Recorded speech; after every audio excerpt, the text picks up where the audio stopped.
John. Great to talk to you. Thanks for inviting us in. I thought it would be good to start talking about the thing that kind of drives you as a musician, the thing you grew up doing, playing the drums. I thought maybe if you could tell us a little bit of why you became a drummer and what was it about drumming that you loved so much? Well, I can't really, I can't remember why it was drums. I think it was, when you were growing up in the 50s, which is hard to sort of understand probably now if you're a kid growing up in this era, but back then, you got a soldier, a toy, and in my instance, I got a toy drum, and I can remember, I was only 3, I think, but I can remember, my kind of shutter went off when I got this drum. I can remember the instance, a lot of infant stuff you forget, obviously, over the years, but I can remember this incident, and I was given a drum by my uncles, sort of family uncles, they weren't really uncles, and apparently I took to it, but I probably, only given 3 or 4 Christmas presents, you played with them properly, as opposed to getting a Star Wars set or something. So I played with it, and then a couple of years later, I had taken to it so much that my uncles made me a drum kit, which fitted in a suitcase, a couple of crisscross bits of wood and poles sticking out with the little cymbals and tambourines and stuff. And I used to sit in the living room and play this along to the television. And so somewhere in there, the bug was taken. The bug was, it was kind of extraordinary. Pop music as such, the Beatles had yet to start. So it was all, my sister was a big record listener, Neil Sedaka and Tommy Steele. My brother was a Jim Reeves fan. But there was music one way or the other in the house. And I was, actually, my mum and dad used to belong to a boat club on the Thames in Twickenham. Which, all those years later I'm kind of honorary president of. But they used to, they were at the beginning of this yacht club. And I used to play at the shows on the drums. And there is some footage of that. How old were you then? Like sort of 10? I was probably 9 or 10. Yeah, because when I was 12, maybe I was 12, because I had a proper drum kit when I was 12. I think I'd taken to it so much that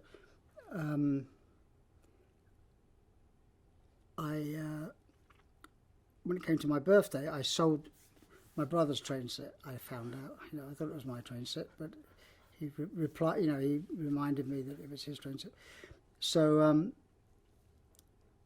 he probably reminded you in no uncertain terms. Well, yeah, he only came up about 15 years ago. He said, we were in the pool at my house, in Switzerland when I used to have a swimming pool, and he said, that train set you keep talking about? I said, yeah. He said, that was mine, It wasn't yours. But I was the one at that point that was playing with it, so I considered it mine. But I made the ultimate sacrifice and sold that, and my mum put the rest. So I bought my first drum kit, and that is the drum kit that's in this footage. So I must have been 12, not even 13, I don't think. So it's always been there, from the age of 5, seriously, to the age of 12, getting a proper drum kit, and then playing in my school bands, at drama school, which I joined when I was 13, 14.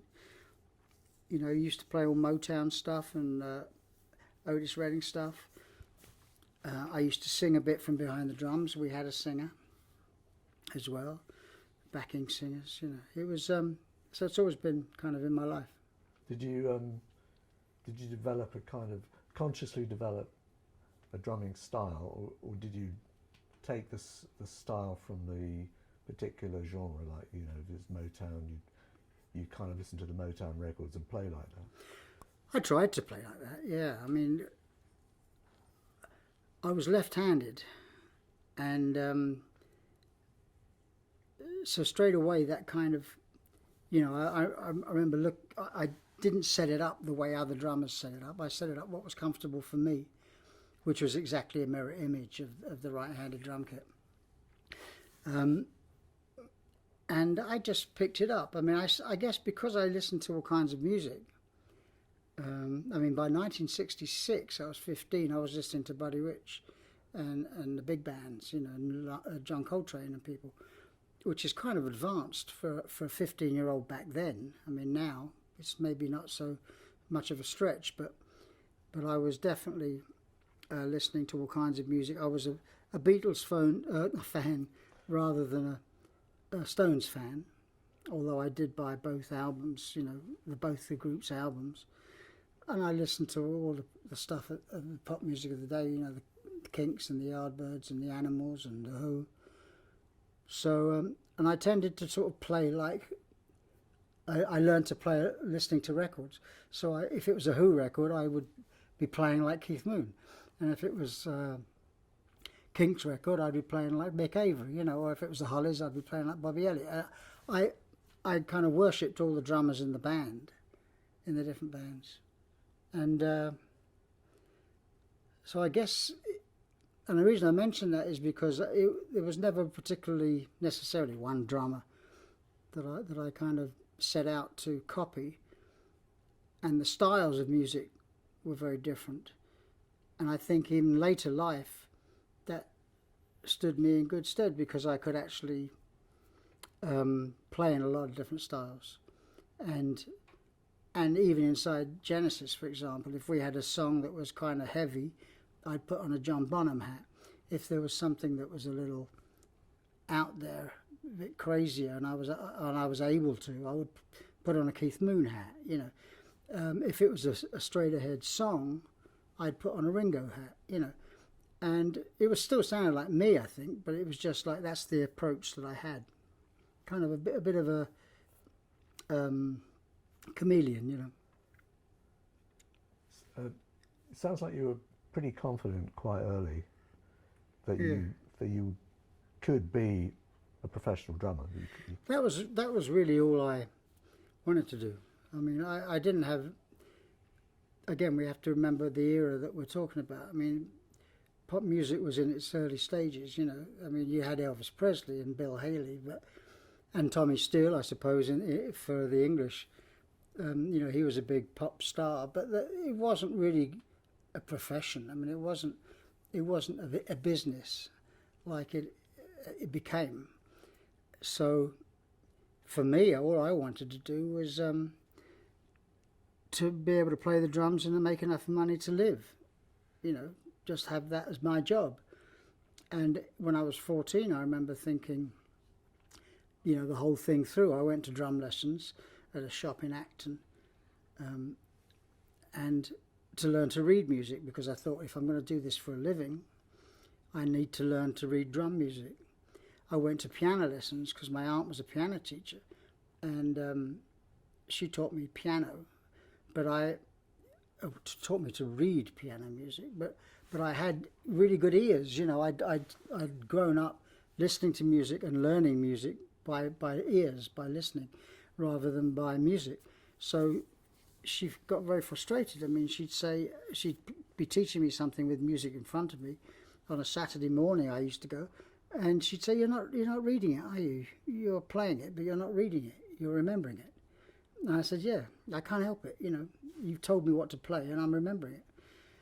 And that again proved to be an advantage later in life, because you know, you only had to sing something to me once and I would be able to remember it. So my piano reading kind of ground to a halt. Same thing with the drum music, because as soon as the drum teacher would play it, I'd say, okay, I can play that, but I can't read it. So But I'd kind of mapped out my whole life. I mean, I was desperately trying hard to concentrate on learning to read drum music, because if I wanted to do sessions and I wanted to, you know, I'd grown up. At 14, I was in Oliver, in the West End, you know, and I used to go home on the train at the same time as the musicians in the orchestra, and I'd got to know them, you know, 7 months playing the part of the Artful Dodger, and I knew the drummer in the band, I knew a couple of the other guys. We all got the train home and got off at various stops. But that was what, if I wanted to make drums a profession, then I knew that I had to read, because this is probably where my life would end up, in an orchestra pit. And if, you know, earlier than that, it would be in a dance band, like the Ray McVeigh dance band, which I saw advertised everywhere, you know, playing dance band music, which I guess, in a way, I did later in life with my big band. And I didn't read music, you know, when I did that. I had to invent my own kind of music. You know, forward line if it was a push, or a backward line if it was after a beat, you know, it was like phonetics. And I kind of, you know, managed to do that in my own way, but I wish I had learned to play, to read drum music. But that was, yeah, I was confident enough to know that this was going to be my vocation.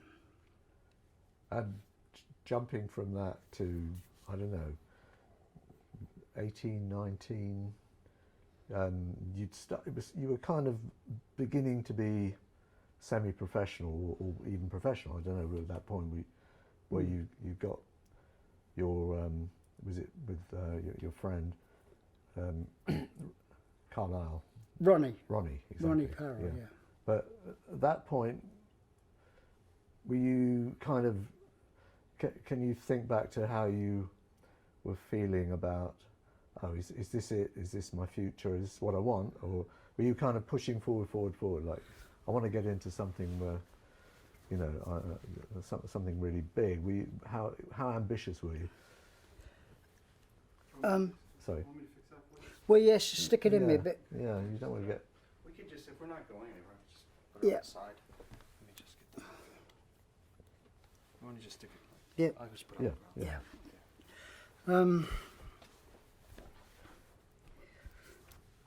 Yeah, I'll start. Yeah. Yeah. I mean, how ambitious was that? Were you settled with Ronnie Carlisle? Was that kind of a... Well, yeah. I'm just trying to think.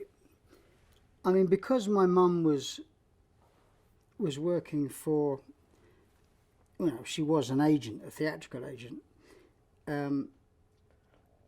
for kids, and that was the drama school that I went to. There was a lady called Barbara Speak who had a dancing school, and my mum and her kind of got chatting one day, and Barbara wanted to start an agency for kids because commercial television had started, and so there was lots of opportunities for kids to be on adverts, in pantomimes and things. So my mum, she was at a loose end, so she did that from home at first, and then eventually she did it from the drama school. But so I was sent for the part of the Artful Dodger, and I was sent for different other things, you know, different things, acting, knitting patterns, junior points of view, you know, all these kind of things. But I really desperately just wanted to play drums for a living. Now, those opportunities were very thin on the ground at that point. But of course, by the time I was 13, 14, we're talking about 63, 64, 65, then of course the pop music world was huge. Then along came, I had my school band that I was playing in, and we did all these soul covers, Motown covers.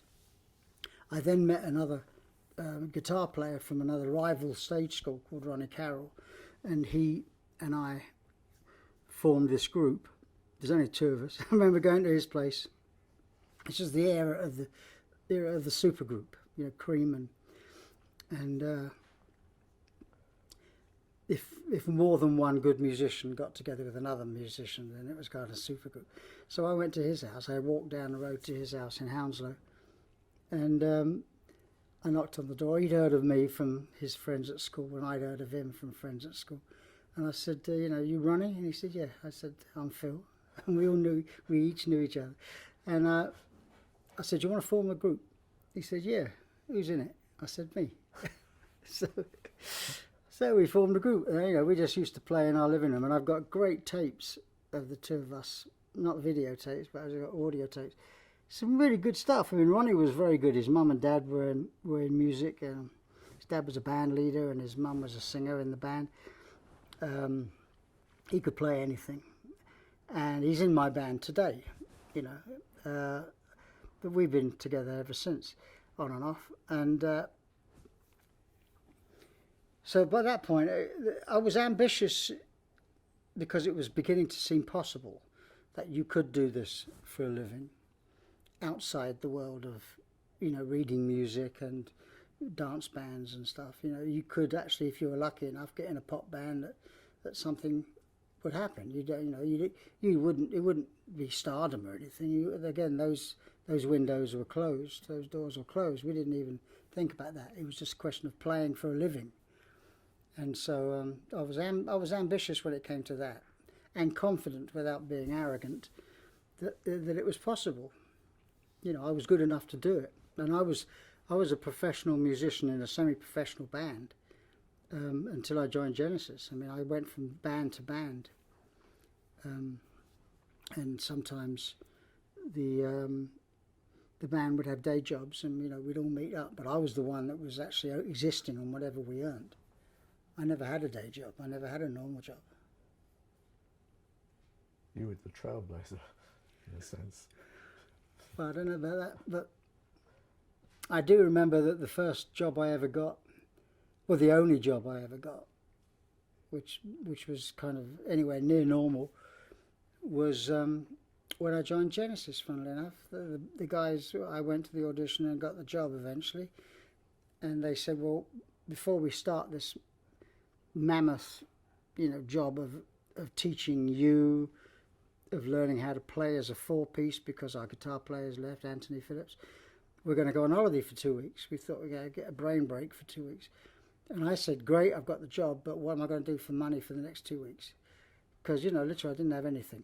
And so my girlfriend at the time, her father did exterior decorating, you know, painting houses and stuff. And I did that for 2 weeks, and I hated it. I mean, I had no patience for stripping down, you know, stripping the paint off the windowsills. And it was very cold, I think, when it's kind of towards the end of the year, so it was getting chilly, and up at 7 in the morning to paint over, you know, and I was painting over locks, you know, on the sort of the coal sheds and things like that. And, you know, this father, my girlfriend's father, told me that at one point, you know, he was getting calls from this house saying, you know, we can't get in the woodshed because some blokes painted over the lock. And, you know, I was only doing it for 2 weeks, so I didn't kind of pay attention to detail. But that was the only job I ever had. Then when Genesis came back, we got together and started rehearsing and writing nursery crime. So Genesis, it all started off from, you got a tip from Tony Stratton Smith, am I right? Do you want to tell us a little bit about how that happened? Yeah, well, the way you got jobs in those days, unless you were somebody that knew somebody, was the Melody Maker, the back pages of the Melody Maker. You know, back in those days when it actually was a real good music paper. You know, it wasn't an indie, cutting-edge newspaper. It reported the news about what was happening in music, and I had known Tony Stratton Smith years before in a band that I was in called the Freehold, and we used to room at a hotel in Russell Square in London, and it was quite an interesting place. We were the singer of the band, I think it was his aunt that owned it, so we always had the run of the place, and we always went there to eat. We met there to go to gigs, and Jimmy Savile lived there. Jimi Hendrix's roadies lived there. Tony Stratton Smith lived there, who was at that point a writer for the Manchester Evening News, actually. And he was kind of getting started in music. He managed the Kubas, and the Creation, 2 bands he managed. They were staying there as well. It was like a real, you know, kind of high energy place. Our manager with the Freehold was gay. He was living there. Strat wasn't gay, but he helped them out when they were busy.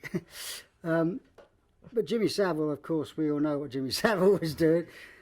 It was a strange environment. But anyway, I got to know Strat very well, and he used to call me P-Lip, and we bonded. He was a lovely man. So when I saw the advert in the Melody Maker a few years later, three years later maybe, having met him, it said Tony Stratton Smith requires drummers sensitive to acoustic music and an acoustic guitar player, lead acoustic guitar player. So me and Ronnie, we thought, this is us, you know. So I went to the Marquee Club where I used to go religiously to see different bands, and I knew the management there, and I was part of the furniture. I went to see Strat, who I thought could be found there drinking in the bar, and I said, I saw an advert. He said, oh, P-Lip, how are you? I said, oh, all right. I was looking at that advert in the Melody Maker, and he said, oh yeah, good band. I said, well, you know, any chance of an in, you know? He said, oh no, these guys are very fussy, very particular. I don't think, you know, I can't do much for you there. You're going to have to go to the audition. So I said, okay. So I rang up, made the call, and I don't know who it was I spoke to. Maybe it was Peter. But it seemed to be that he was in charge of the auditions. And the auditions were at his house, his parents' house in Chobham. And I went down in Ronnie had a Morris Minor. I packed the drums in, and he put his guitar, and we went off to Surrey to do the audition. And as we were driving, you know, into Chobham, we thought, oh, this is fantastic. This is trees, trees, countryside. It was a bit different from Hounslow, where we had the odd tree.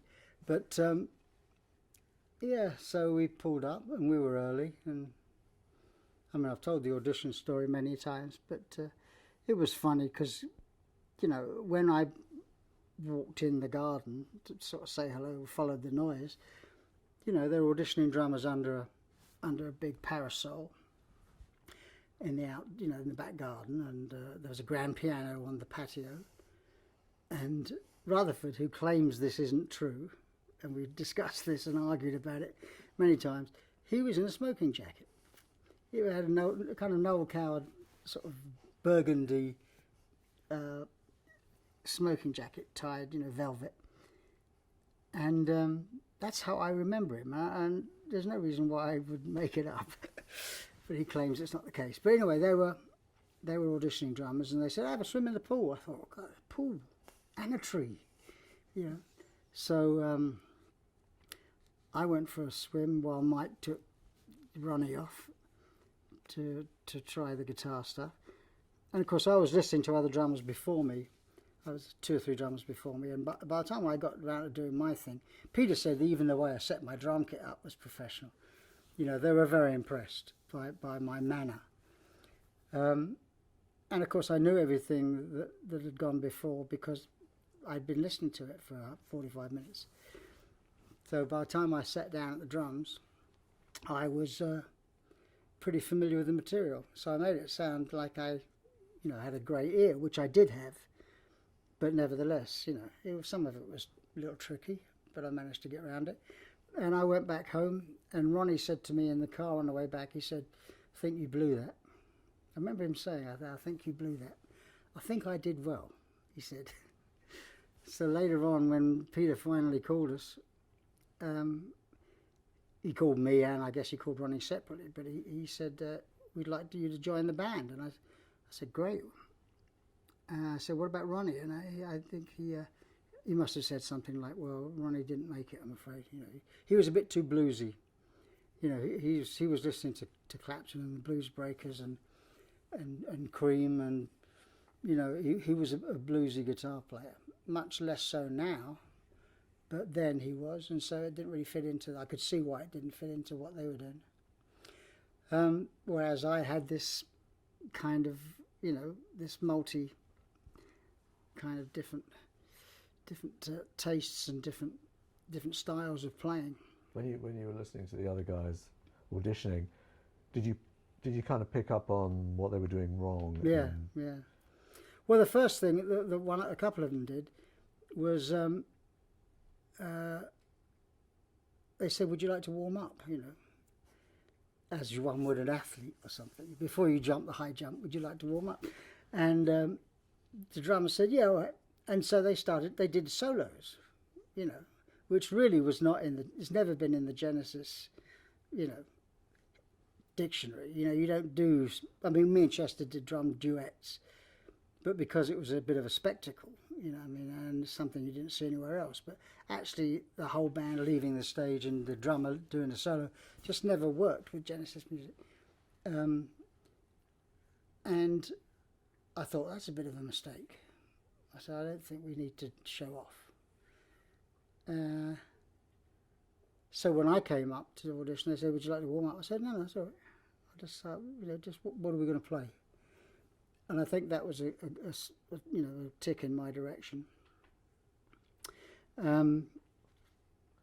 Peter was a drummer, and he said on many occasions that he felt that the way I set up, and I seemed to know what I was doing. The way I sat, the way I handled myself seemed to, you know, be someone that was confident.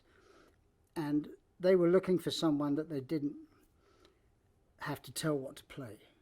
I think with the drummer that preceded me, they'd had quite a few drummers. I mean, Chris Stewart, Jonathan Silver, and John Mayhew was the one prior to me.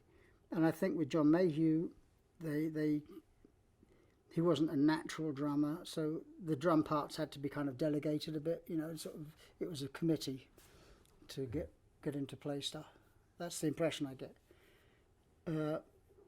And that Trespass album does not sound really like a, you know, a band is as good as its drummer, in my opinion. You can have a lousy band but with a good drummer and it sounds pretty okay. You can have a great band with a lousy drummer and it's not happening. I think Mike says in his book, Mike Rutherford, that they didn't have rhythm until you arrived. They didn't have rhythm. Yeah. Yeah, possibly.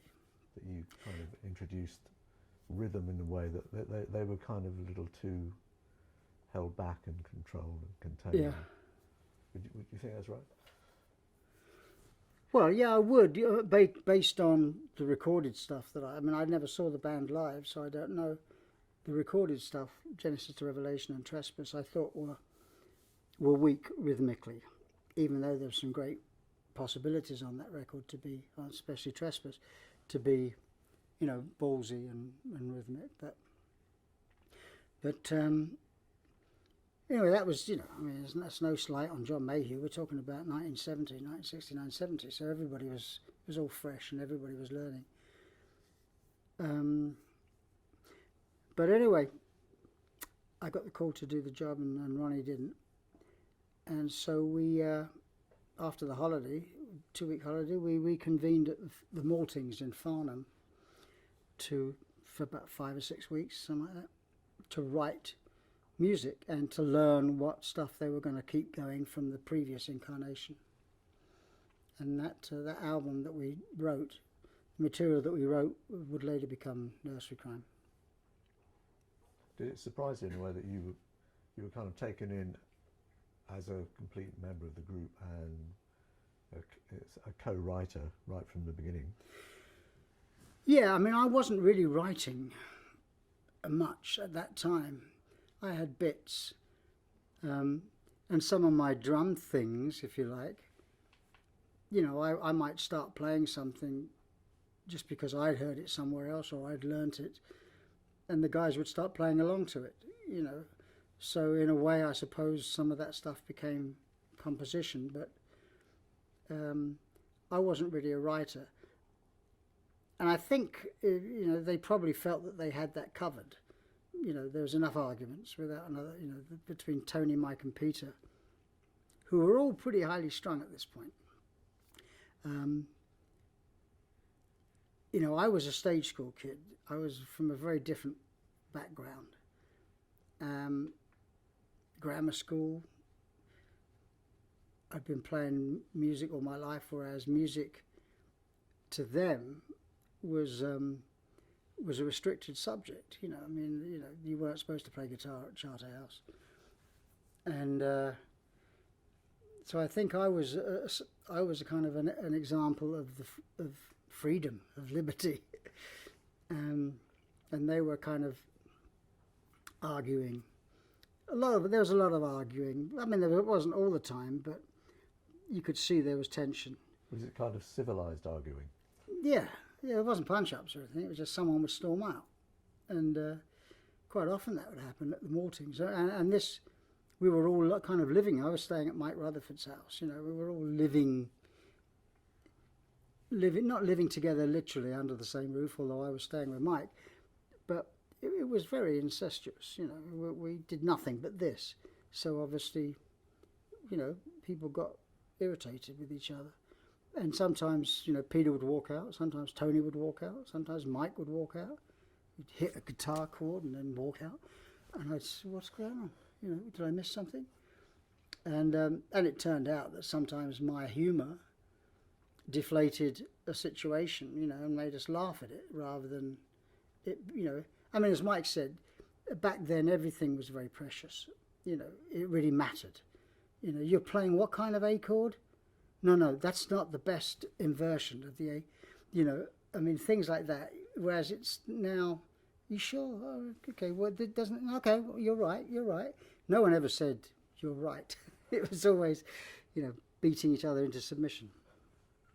But that was fun. I mean, I was in a band, I was in a thinking band. You know, as far as I was concerned, it was made a big change from what I'd kind of been playing. Yeah, I wanted to ask you, what did you know about Genesis and what did you think about the music before you came? Yeah. Well, I remember saying to the guys in the, Howard and Blakely, Ken Howard and Alan Blakely managed a group I was in called Flaming Youth, and that was in '69, I think. It wasn't the band I was in prior to Genesis, but it was very close. You know, I mean, I went through quite a few bands in that last 18 months before I joined Genesis, but we couldn't get gigs. You know, we had a very high profile album called Art 2, critically acclaimed album, actually, album of the month in Melody Maker. I mean, it was quite a charmed existence for the short time we lived. You know, it existed, but the we didn't play too much, and we were actually a pretty good live band. And I remember saying to our managers, you know, Genesis, this Quintessence, who always seemed to be on the back pages of a Melody Maker, and this band Genesis, you know, they're all playing everywhere, you know, and they were always, it was Quintessence, Genesis, playing here, there, and everywhere, all over the back pages of Melody Maker. I said, why can't we get gigs? Why, you know? So I remember they made an impression on me as a hard-working band. But I'd never heard a note of the music until the day of the audition, when I went down there, and they kind of got 2 or 3 of us together before the auditions, and you know, we sat in the living room and listened to parts of Trespass, and then I had my swim, and they auditioned the drummers that were before me. But I mean, you didn't think it's a far big distance between, say, Trespass and the Kinks, or the things that you were kind of really into, like the Beatles. Yeah, I thought it was it was definitely out of the box of regular songs. You know, it didn't. There was they didn't seem to hold a tempo for very long. It went from section to section, you know, which was all interesting. A little strange to me, because that was not the world I was kind of used to living in. Although, one of my favourite pieces of music, which was the Buddy Rich West Side Story medley, the big band, you know, I mean, that went from tempo changes to tempo changes, and it wasn't that, actually. And Yes were I was a big fan of the early Yes, and they were doing all kinds of arrangements like that. But it wasn't something that I hadn't been in a band myself that was doing that. So it kind of was a bit outside the box and very interesting. The sound of the record was kind of soft. It had a smooth edge to it, which I remember thinking that it was a little like the Crosby, Stills and Nash album that had just come out at that time, the first one, which had harmonies and it was soft.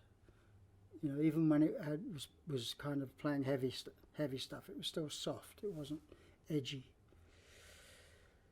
So that was my first impression, but I didn't know anything about the band. I mean, I just knew that it was a working band, and as far as I was concerned, that was what I was looking for. You know, so as a writer, my strength, without a doubt, was my ability to play the drums. I did not have any kind of writing ability at that point, not that I knew of anyway.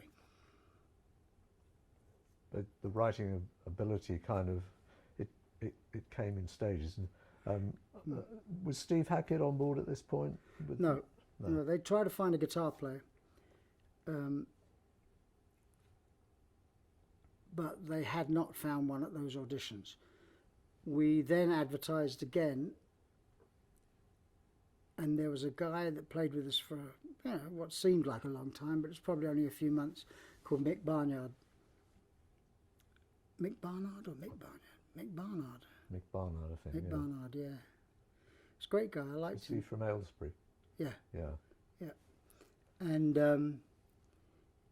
he joined us, and he was very good, if I remember rightly. But again, it didn't seem permanent. And then one day, I think we had answered, and not we, the royal we.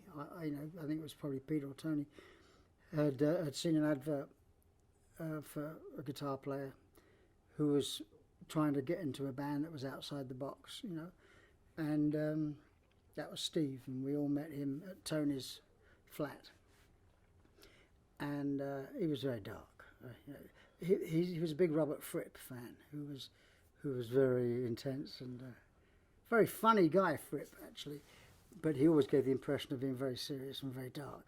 And Pete arrived all in black, with his black glasses, not unlike these, and black hair, and it was all very and very cool. Yeah, yes, and he, everybody liked him. Yeah, but you and he were kind of. I was wondering if you bonded because you weren't the public school boys. You were both. Yes, I suppose so. I mean, it's difficult to I'm Tony, Mike, and myself, and Peter.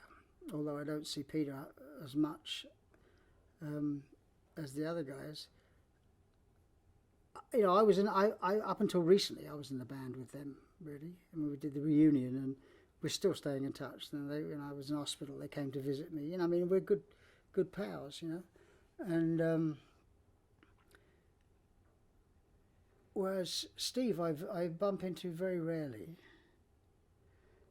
and I am still stuck with that memory from back then, So it's difficult to know how close I was with Steve. I mean, I do feel that we were probably felt a little in our own boat because we weren't from the same background, but then. I don't really remember hanging out too much with him. I mean, I found his playing a little stiff. But I guess that was the Fripp influence as well. Fripp was a little bit music by numbers to some extent. I mean, I like Roberts. I played with him on his solo album, and he was always very good to me, but I don't find he was a very intuitive player. He was kind of a sound man, and without the feeling, if you like. And I think Steve took a little bit of that into his music. It wasn't a groove, and as a drummer, that was really where I lived. If it didn't have, you know, I kind of, sometimes I felt like I was swimming against the tide to get something with a real groove to it. And I think probably, I mean, Tony and Mike, obviously their playing has changed drastically since the early days of the band, but in the early days it was a band without a groove, frankly, and I, you know, I did my best. But some of the later stuff kind of grooves a little better. But I always felt that we rarely got it right in the studio. Sometimes live we'd get it right, but I was the band's biggest critic in some respects in terms of our recorded material.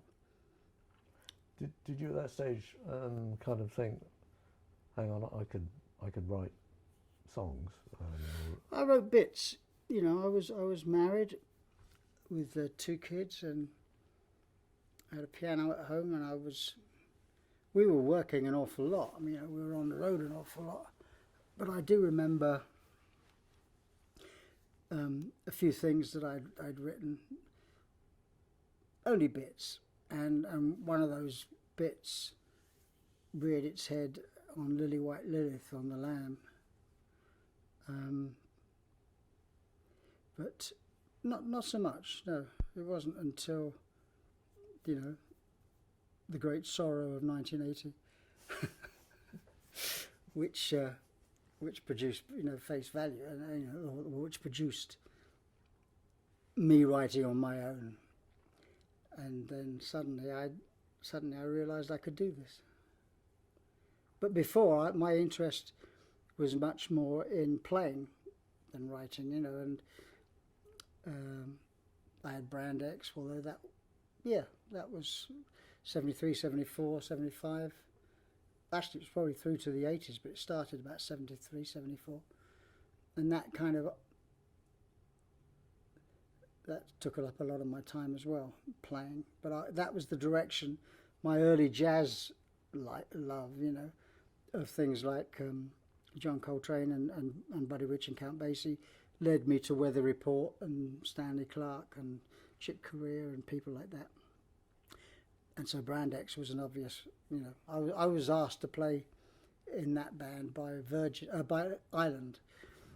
They had this band I didn't know what to do with, and they needed a drummer, and I said, well, you know, I'm only in one other group, I can join a second one. So I did that, and I never went home, really. I used to stay for hours and just jam with Brand X, and then that kind of developed into an instrumental band as opposed to being a kind of average white band type group with vocals. We got rid of the singer and went into much more of a jazz rock thing. Sounds like that was sort of having fun and doing the thing that you loved more, maybe. Yeah, that was really. I mean, at the time, you know, it's a little grey. I can't, you know, for example, I mean, Peter left the band after the Lamb, and I guess there was that year where we didn't really know what we were doing, but I was going to be the singer in the end. But there was still a side of me that wasn't necessarily getting fulfilled by Genesis, you know, the playing side of it, because we were a bit more structured. You know, we were writing, and we wrote out of improvisation, but once we wrote and we had something finished, we rarely deviated from that once it was written, whereas Brand X was different every time we played it. So that kind of appealed to me. But then I think Genesis started to get looser in the big picture, and Brand X started to get a little bit more restricted. Plus, I realised that my time just couldn't be split like it used to be. So I let Brand X go, and they got another drummer and carried on. Well, talking about your time, and you were touring all over the place and up and down the motorways, and I'm amazed that you managed to to go off on another gig at all, let alone like run with another band. Yeah. Yeah. Yes, it was adventurous, but you know, I mean, I did go to America with Brand X. That was something that I always wanted to do with the band. So we did do like a short tour of America. And we still have lots of people, you know, lots of people that like Brand X. The place, my studio here in New York, the owner of the studio was a huge Brand X fan. You know, he's a drummer, and he was saying, oh, the stuff of Brand X is fantastic. You know, so I still find people that like it, but I mean, it was a bit of an acquired taste, some of the Brand X thing. You know, if you didn't, it was a guy's music as well. We took no prisoners. It was quite fun though. We used to go on stage with guns and tapes of sheep bleating and all kinds of stuff. You know, it was a bit like a very, very musical Bonzo Dog Doodah band. Oh yeah. Yeah, yeah. We had arguments on stage between the two keyboard players who would fire guns, and it was kind of, and then we'd play some jazz. You know, why not? Fantastic. I think I'm just going to cut for Sure. sort of 5 minutes. Yeah, sure. Camera's Yep. on. It's good. Bonzo Dog was I spent a bit of time with them. Yeah. 1969. Bob Kerr's Whoopie Band. They were. Spike Jones, you know, big fan of Spike Jones. Yeah. Very difficult to do stuff wrong or bad, you know. Okay. So, the first American tour, maybe we should talk about that, because Nursery Crime had come out. I know that you did a little one-off concert here in New York, and then a few months later, this American tour started. What do you have any memories of that? I interviewed Ed Goodgold here the other day. Did you really? Fantastic, yeah. Yeah. Terrific guy. We've been in touch actually in the last couple of years, because I did the musical here for Disney, and I was spending a lot of time here, and for some reason I got an email from somebody. Then I realised he was still alive. I didn't even know that he was still alive, and I did see him at the Going Back concerts. He came to the show, and he hadn't changed really at all, which is a long time ago. It's 40 years. He didn't seem to have changed. He's always been bald and looked the same. So I'll tell you a story that he told us. See what your reaction to this was. That when the tour started, he got you guys all together individually and told you all that you better behave yourselves and better be good boys. Do you remember that? And what?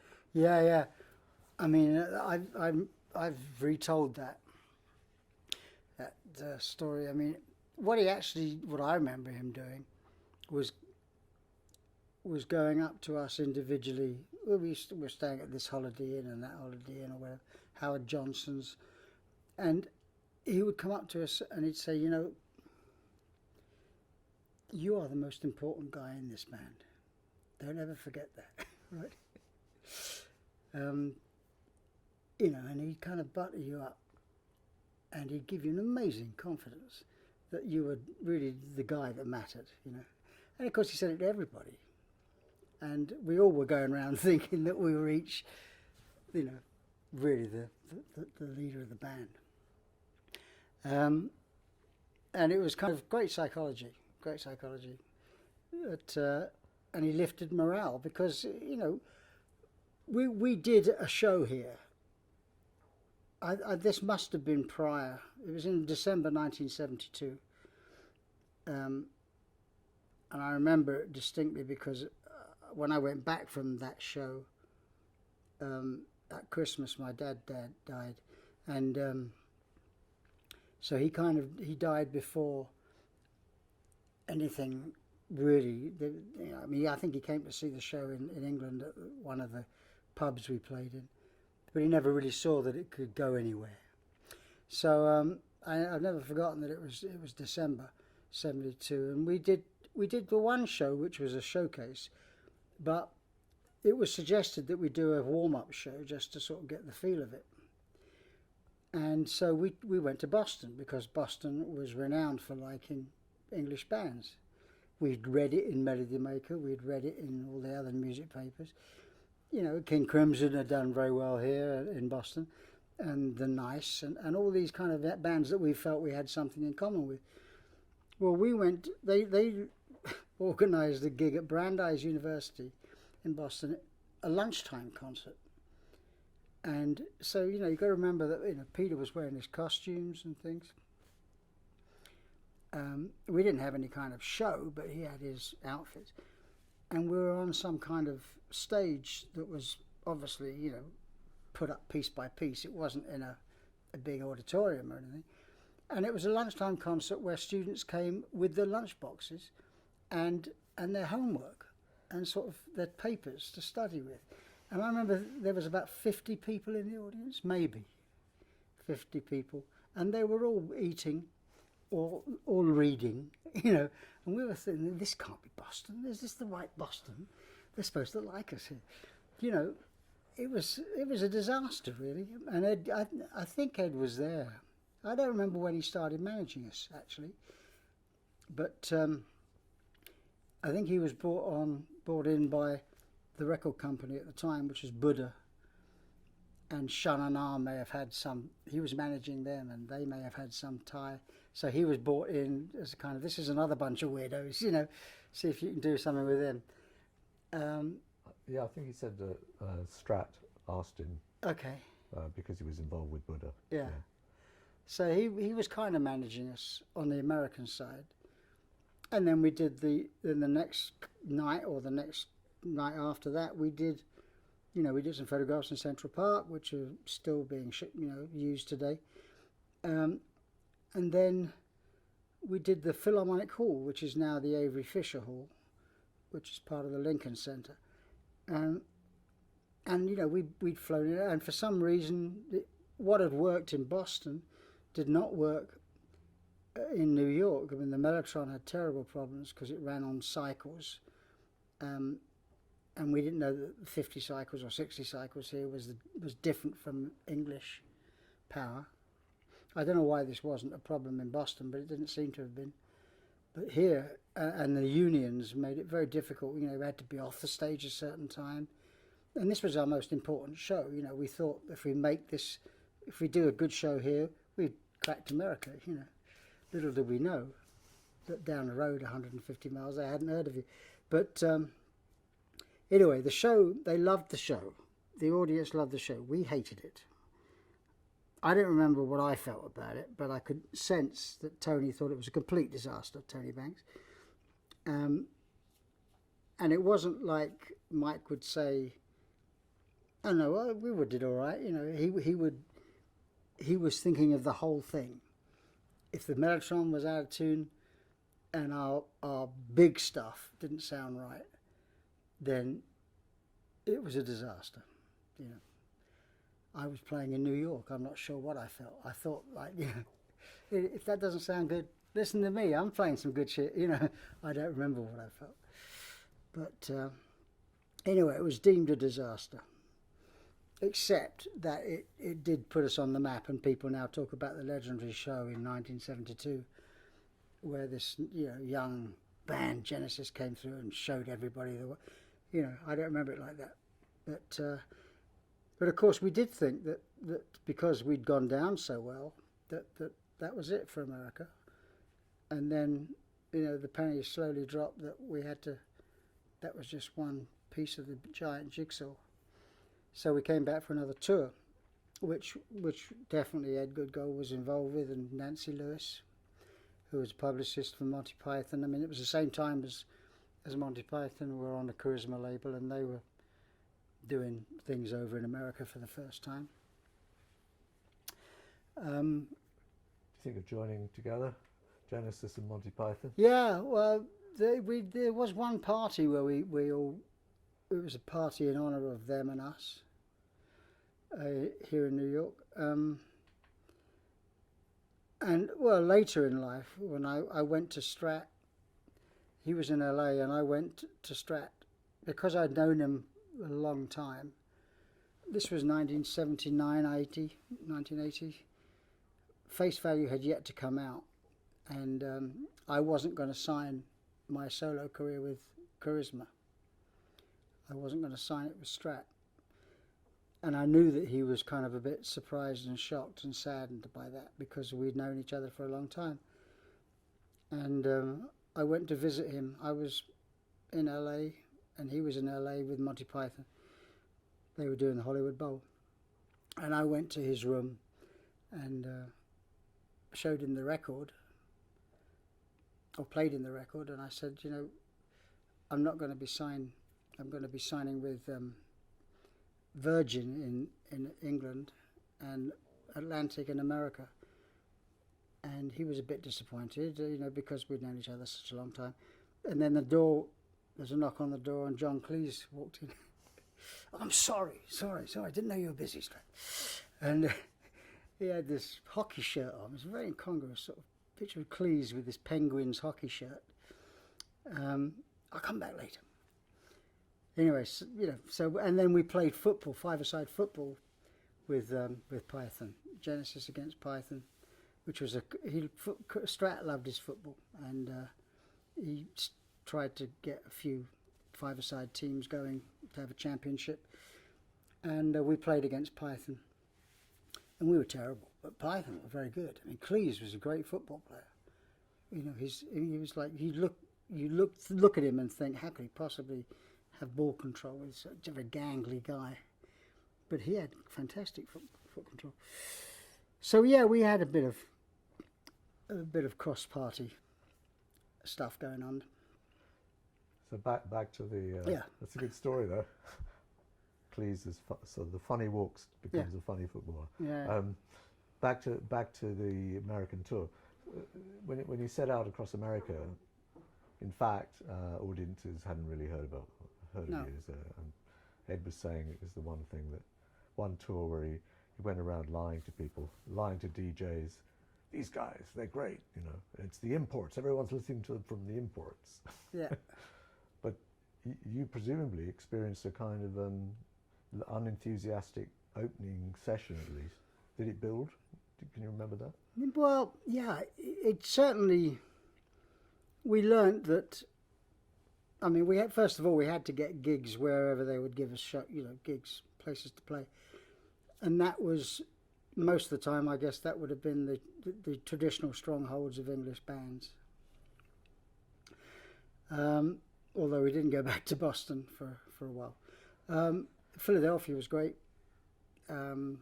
Chicago was great. We went to Los Angeles for the first time, played the Roxy. I think we did. We yes. certainly, yeah, I know we played there, but I don't know if we played there in the early days as well. Yeah, my memory tends to sort of be a bit hazy around this tour. I know that we had Shoko doing our sound and lights, and we started using a guy called Craig Schertz, who did our sound for quite a few years after that, and also a Shoko guy called Alan Owen, who did our lights for many tours after that. Both of them not with us anymore.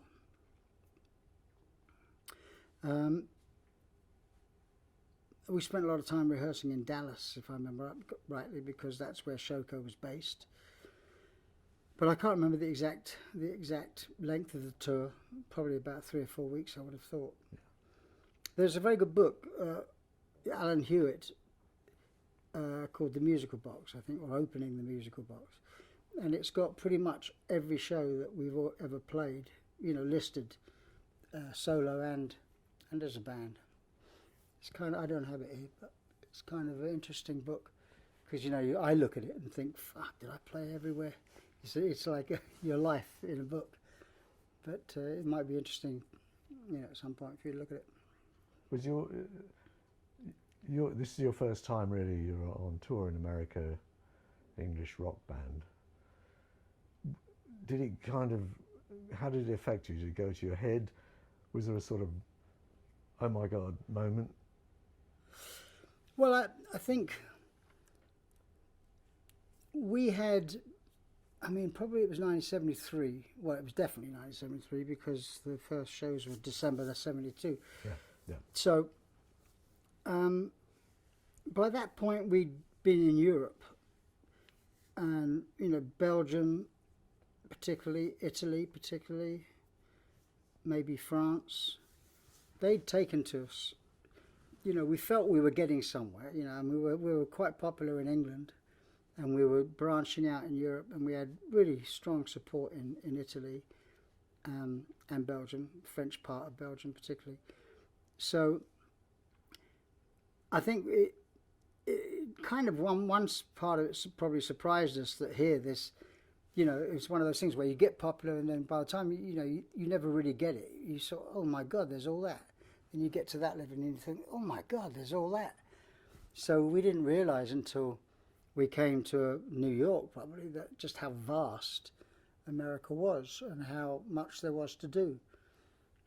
So I think it might have hit us as quite a challenge, you know. I mean, we were not downhearted by this. You know, you may be big over here, but over here you don't mean anything. I imagine it was. We viewed it as quite a challenge, and this was America. You know, this was the America that we'd all heard about and read about, which you historically had to crack if you were gonna, you know, make it in the business.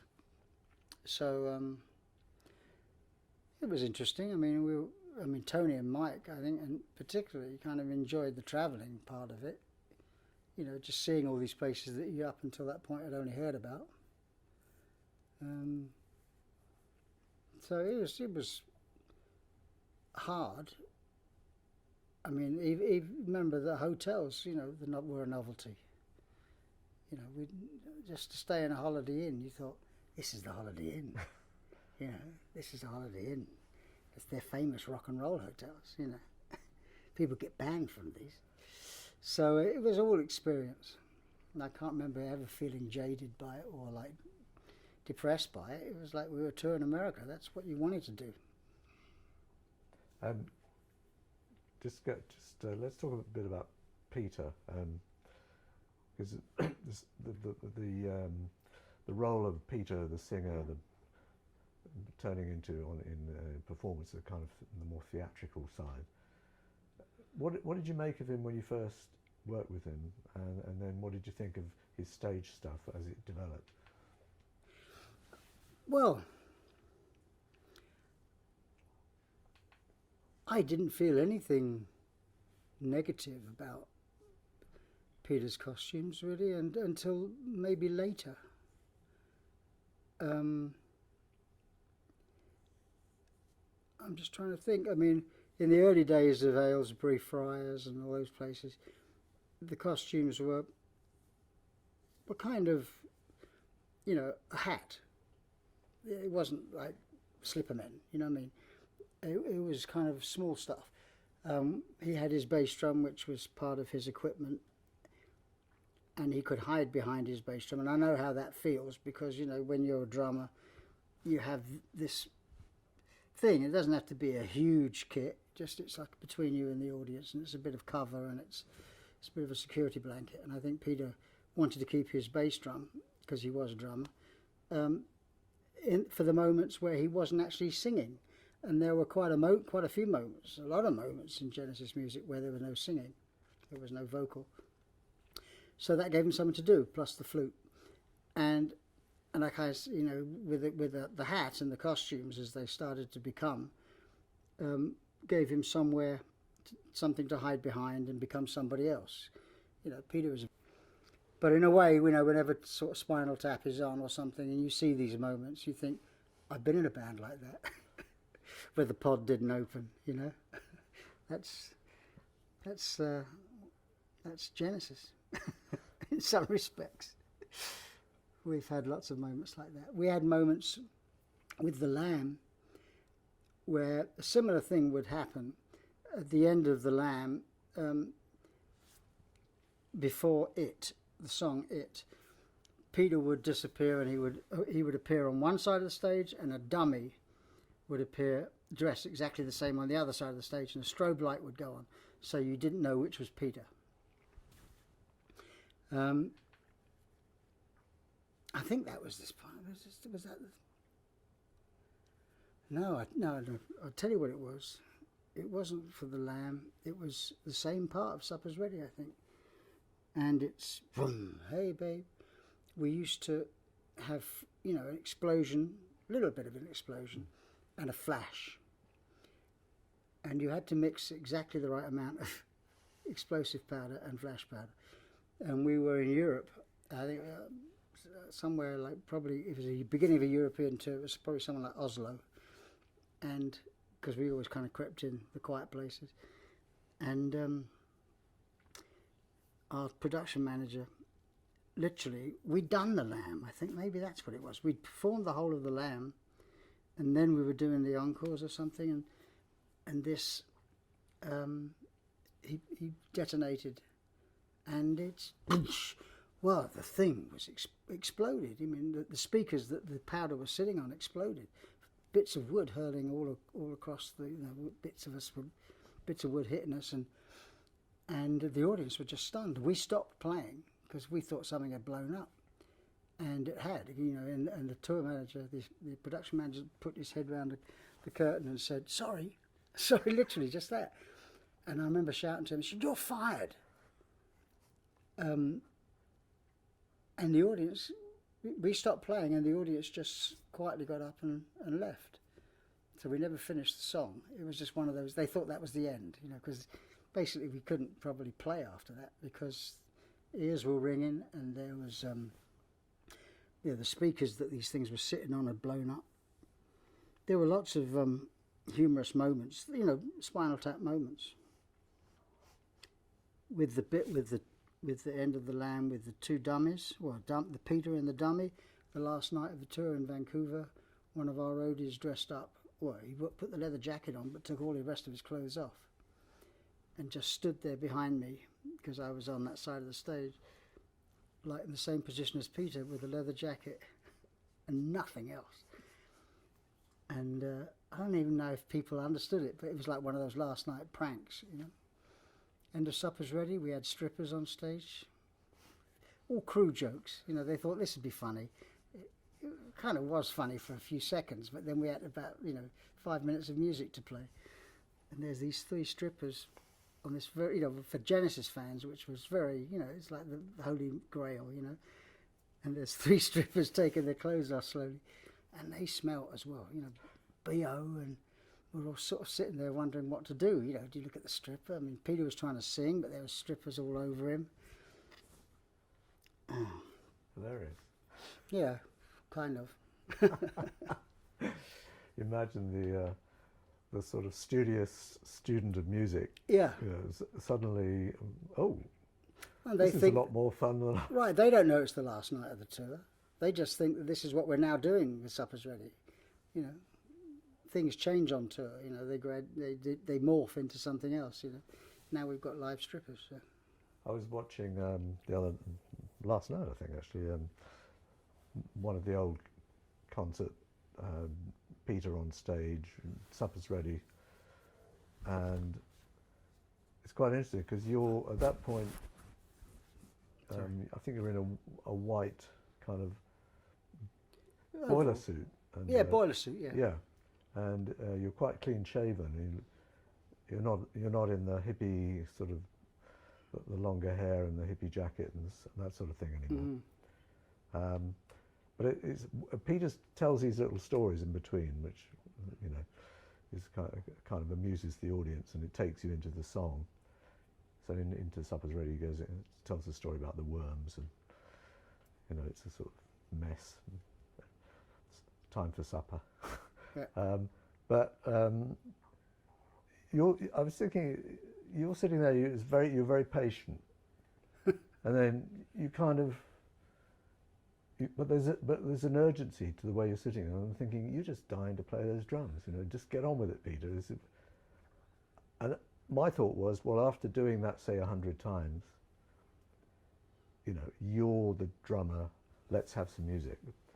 And I wondered whether that was kind of, you know, part of some of the tension that might be running through the band at that point.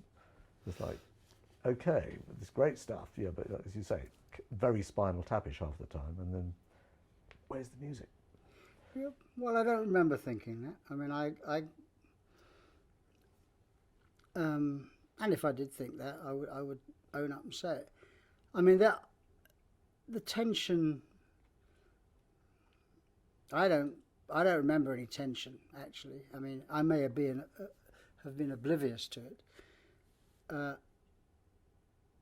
In the early days, you know, I think probably towards the end of The Lamb, when we knew Peter was going to be leaving, there would have been tension, because I think at that point, you know, we felt, you know, this is the band, you know. I mean, this is, I mean, it's been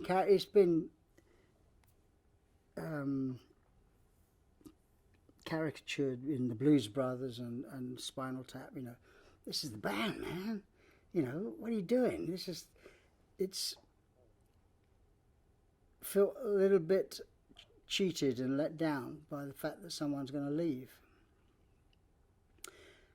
And for a long time, I have felt,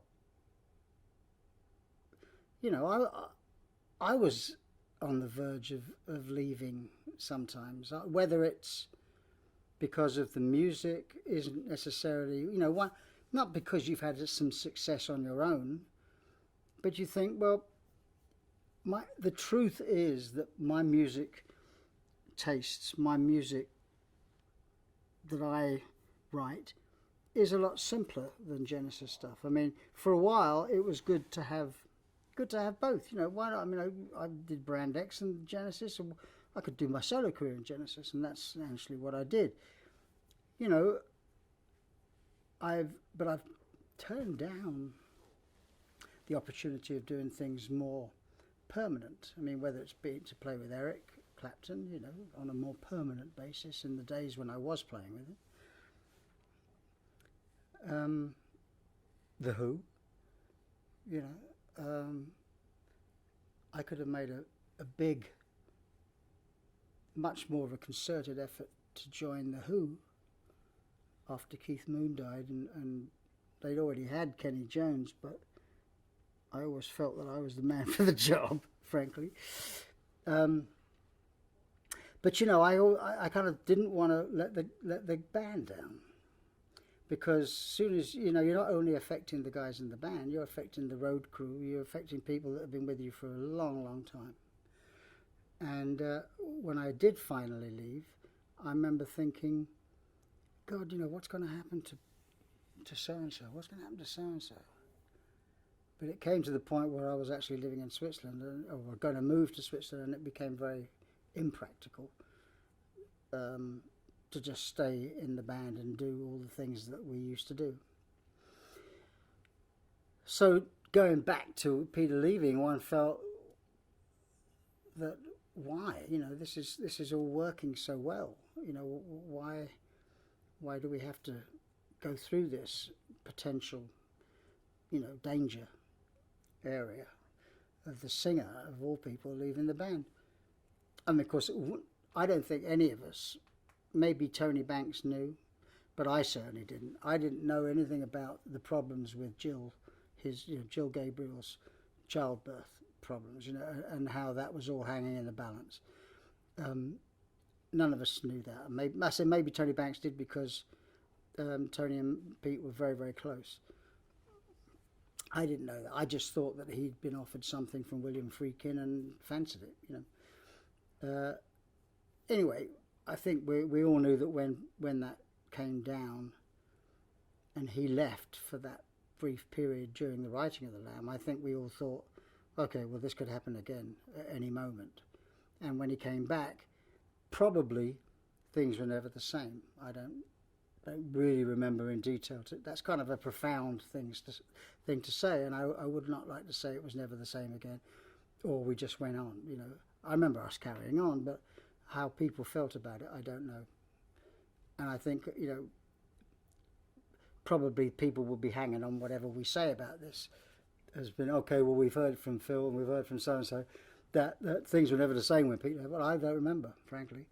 I do remember that we carried on writing The Lamb and we were very pleased with it. And then we went on the road, and although it was a troublesome child, you know, with the visual side, you know, I mean, few nights it actually worked properly, but most nights it didn't. All the 3 images on the screens and stuff, you know, sometimes it was, you know, one image was with the wrong other 2, and, you know, if we got it right, or the guys got it right, or the projectors worked, it was interesting, you know, but sometimes, most of the time, it didn't happen like that. So tension-wise, there wouldn't have been with me, other than the fact that with some of the costumes, I was always a music guy, and I think we all started to get a little bit ratty with the way we were reviewed. It's always a lot easier to talk about what the thing looked like and than to talk about the music, you know. You know, especially with Peter's costumes. That's why his picture was on the front of the Melody Maker, and we all understood that was the thing that was visually interesting, and it was more difficult to talk about the music. And unless you got someone like Chris Welch, who worked for Melody Maker at the time, and you know, he was a very musical guy, but some of the other journalists would just concentrate on Peter, and it was like that was the show. And I think at that point we all started to think, probably not Peter, but possibly Peter as well. We all started to think, well, wish it was a little bit more about the music as well as what costumes we were wearing. And certainly people would come in the dressing room in America. I remember quite often happening. The record company guys, the local guys and the promoters would come and say, "Hey, Pete, great show. When you put that mask on," they loved it. The kids loved it. You know, I'm exaggerating, but it would be that kind of thing. And it would be like, hello, you know, it's a band, you know, and the music was first. So, you know, I mean, the Arne Ertigan was never like that. He was much more sensitive to that kind of issue. But some of the local guys would just come in and it would be like, "Oh, Peter, that hat you wore was just..." The kids just loved that shit, you know. So it kind of, yeah, I guess it did start to rankle a bit. And especially as it went on, when you had something like in The Lamb, the microphone... I mean, Peter would probably say, "Oh, for fuck's sake, leave that alone," you know.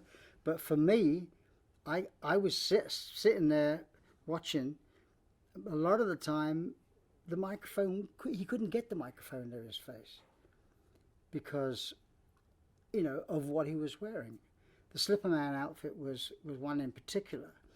And the lamia, which came down, which was a kind of, I don't know what you call it, a kind of a cone, a conical thing, which he sang in the middle of, which rotated. And sometimes, you know, the microphone cable would get caught on the thing that was rotating. And he'd be, you know, and I know if you're trying to do something and you're going up and down, you're trying to, yes, you know, the singing will get affected, you know. And at that point I thought, maybe we've gone too far with this. You know, in the end, you know, I mean, I admire Pete for doing it because, you know, it takes an awful lot to stand there in the stuff and sing and to act it out. I just thought that the music was taking second place, if not third place. So that's when there was a little bit of tension, but I don't remember ever feeling bad towards Peter. I just felt it was an animal that was getting out of control. Was it a relief in some ways when Pete said he was going to leave? I mean, like... I've heard it was. I don't remember thinking it was a relief. I remember thinking, "Oh my God, what are we going to do?" You know, I mean, I've always, you know, I know it sounds like Ron Decline in the Blues Brothers, but I've always loved Pete. I love you like you're my family. Peter, you know, and we're all great pals, you know. I mean, I'm in touch with Peter now, and for a while it was Phil against Pete and Pete against Phil. You know, it's never been that way. But you know, and some have even suggested that I was very pleased when he left. You know, the last thing. I mean, Pete's not only a great singer and a great writer. You know, he's a great person to have around. He was fun. You know, him and I were kind of soul buddies, really, because we were both drummers. And some of the time, you know, we laughed a lot. But I don't think it was a relief. I mean, I think that we all got quite emotional the last show, which I remember as being in Besançon in France. And it wasn't due to be the last show. The last show was due to be Toulouse in France, but that got cancelled due to lack of interest. So suddenly, you know, I think it was the day of the Besançon show, Tony Smith came up and said that the show tomorrow is cancelled. So this is the last show. And it was kind of a very quick decision. No one had prepared, if you like. It was like talking about someone dying, I suppose. But I mean, no one had prepared themselves for this. The grieving process. Yeah. And I remember Peter playing the last post in the dressing room on his oboe, you know. And we went out and did it. I don't remember how that felt. But it was obviously, you know, as much, if there was relief, it was as much sadness as relief. You know, this was something that we'd, you know, I know it was only 5 years, but this was longer than some bands existed, you know. So it was a shame that it had to happen. And we didn't, at that point, I don't believe we knew what we were going to do. We knew we were going to carry on. And we had even had conversations at Headley Grange, when Peter had left for those 3 weeks in the middle of the Lamb. I remember saying to the guys, you know, because I'd been playing with Brand X, I said, let's just do the whole thing instrumentally, you know. And it was like a cartoon. It was like, well, let's just do the whole thing instrumentally. Shut up! You know, are you mad? Are you crazy? We write songs. They need to be sung. Now just shut up. Yeah, that's the way I felt it was. Sorry. Just suggestion. But anyway, so yeah. We're losing the light a little bit. Not enough to lose that one, that last sequence. No, I'm timing it. Timing it to perfection. I saw the arm, so I thought I'd Can take you it. crank it up slightly? So carry Sure. on. Are you going to light or are you going to carry on? I'm gonna carry I've on. done something in the camera. Oh, okay, We'll okay. carry on for another. You stop as soon as it gets bad. You stop. Yep. Okay. I've given you all the light I've got here. Yeah. We got some with us. So Yeah. it'll No, be no. gentle on the day. That's so Pete leaves. I'm not really meaning to go through this sort of chronologically, but it does seem it's quite useful in a way, because it's kind of taking us into issues. But the thing about you as the singer, it's always struck me that with Genesis in the early part, there are these one or two places where you sing, and there's obviously More Fool Me is a really good example. And when you hear it in the middle of England, selling England by the pound, it sort of feels like a breath of fresh air, and it's like, there's a Phil Collins single, you know. And it's a love song, and it's kind of wistful, and it's got emotion in it. Yeah. And it's not a big story, not that those aren't great, but it's almost like a coda, you know. It's like, Yes, it's almost like the Harpo Marx bit in Marx Brothers film. Actually, just occurred to me as you were saying that. I mean, it's like the little guy comes out from behind the drums and sings a song. It was a bit. I didn't write that song, you know. Well, Mike wrote the music. Maybe I wrote the words. I don't remember. that's Maybe what I I did. wanted to ask you, because it's credited to both of you. Is it both of us? It's credited to Well, both. it's credited to all Genesis. Actually. Yes, that's right. But Yes, because it's- that's the way we it's did like things. Songwriter. If you go on some, some obscure sites, Yeah, it'll yeah. say, Well, I think most people assume that I wrote it because I sang it, which is the same way that they thought Pete wrote everything because he sang it. That's where these things go wrong because quite often we're singing other people's lyrics. Me and Pete. So more for me, let's assume that I know it was a song of Mike's, and I think probably I remember writing it with him, or going over it and singing it with him in the staircase at Island Records, where we were doing The Lamb, where we were doing Selling England. We recorded it, and we did Foxtrot as well. We did a lot of stuff in what was then Basing Street Studios at Island, which later became Psalm with Trevor Horn. But it was a great moment in the show because it was a bit of a breath of fresh air from the intense stuff that we were doing, and I was somewhat Peter Stooge, I mean, the one-handed drum solo, for example, was always a funny moment where if we had a problem, if we had a breakdown, I would start and just play that, and Peter would say, and here we have the wonderfully incredible Phil Collins playing his one-handed drum solo, and I'd just play that. And then he'd just have another couple of funny lines, and and then when everything was fixed, we'd just stop and take a bow, and and a lot of the time we bounced off each other, and that was that it only solidifies the idea that we were great pals. But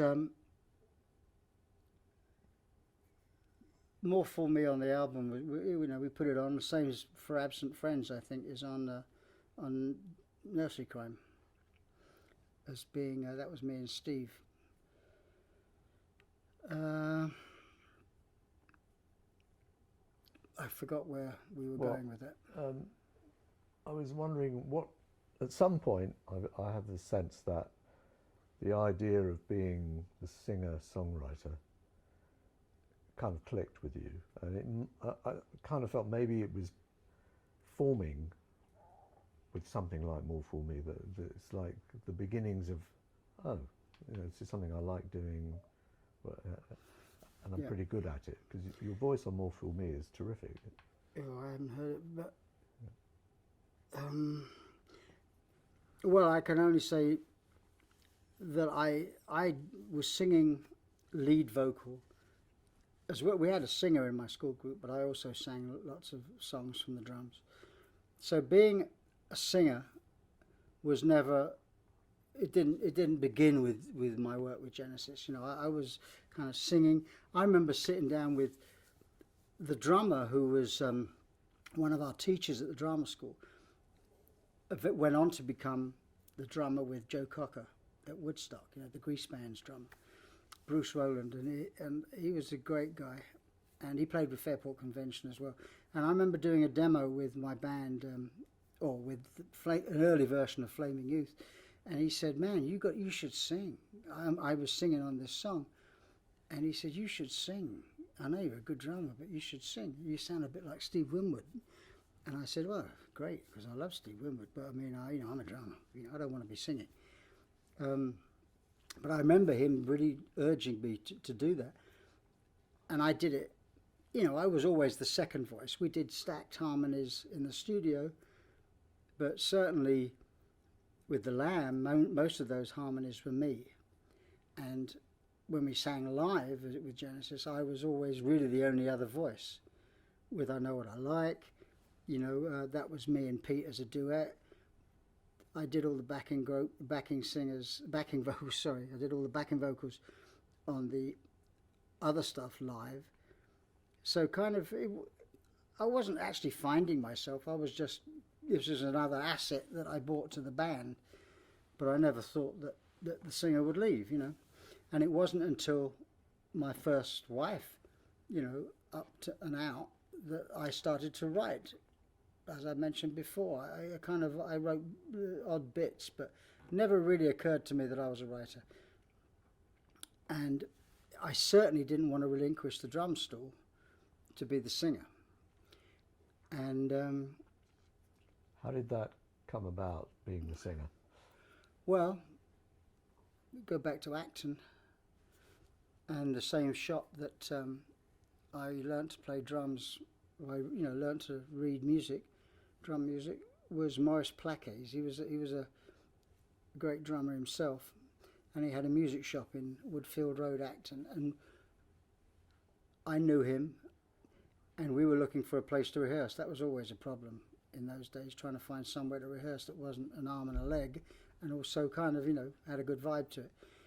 But he had a spot in the music shop that we used. Am I right?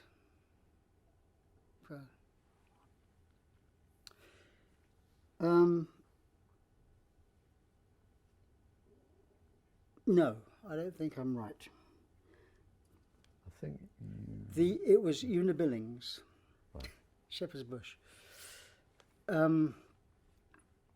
There was, yes, on Shepherd's Bush Road, I think, there was a dance.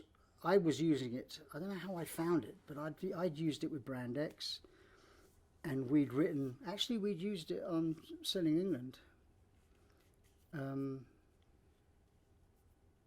I can picture the room. I can't picture the place. I think it was Una Billings' place, yeah. Yeah. Yeah. There was a dance studio, or Oh, well, there's a picture of me and Peter sitting on during the course of that was Selling England, but this room that we rehearsed, I'm pretty sure it was. Sorry to fuck you about, but I'm pretty sure that it was Woodfield Road, Acton, because I can picture the room, and the four of us, we decided with Peter that we wouldn't let anybody know anything, and in those days, pre-internet, it was possible to keep things a secret. So we started writing what was to become an album, and during the course of writing, we were auditioning singers. That's what we decided to do. And so every Monday or so, we'd have, first of all, the advert was in Melody Maker, and everybody that wanted to join sent tapes to the office, who then weeded them out of the jokes. There was obviously people singing along to Frank Sinatra. Some of the things that weren't going to make it were put aside, and the ones that sounded like they could almost make it were given to us.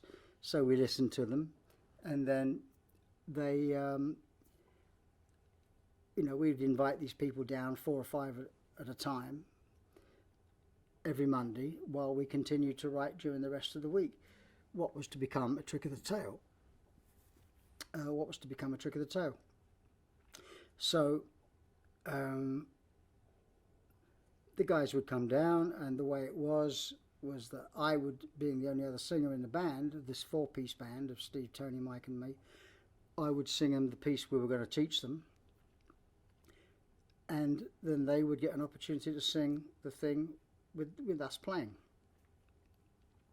Now, it's tricky, because some of the Genesis melodies go all over the place, and they're not exactly regular, straight-ahead things to learn.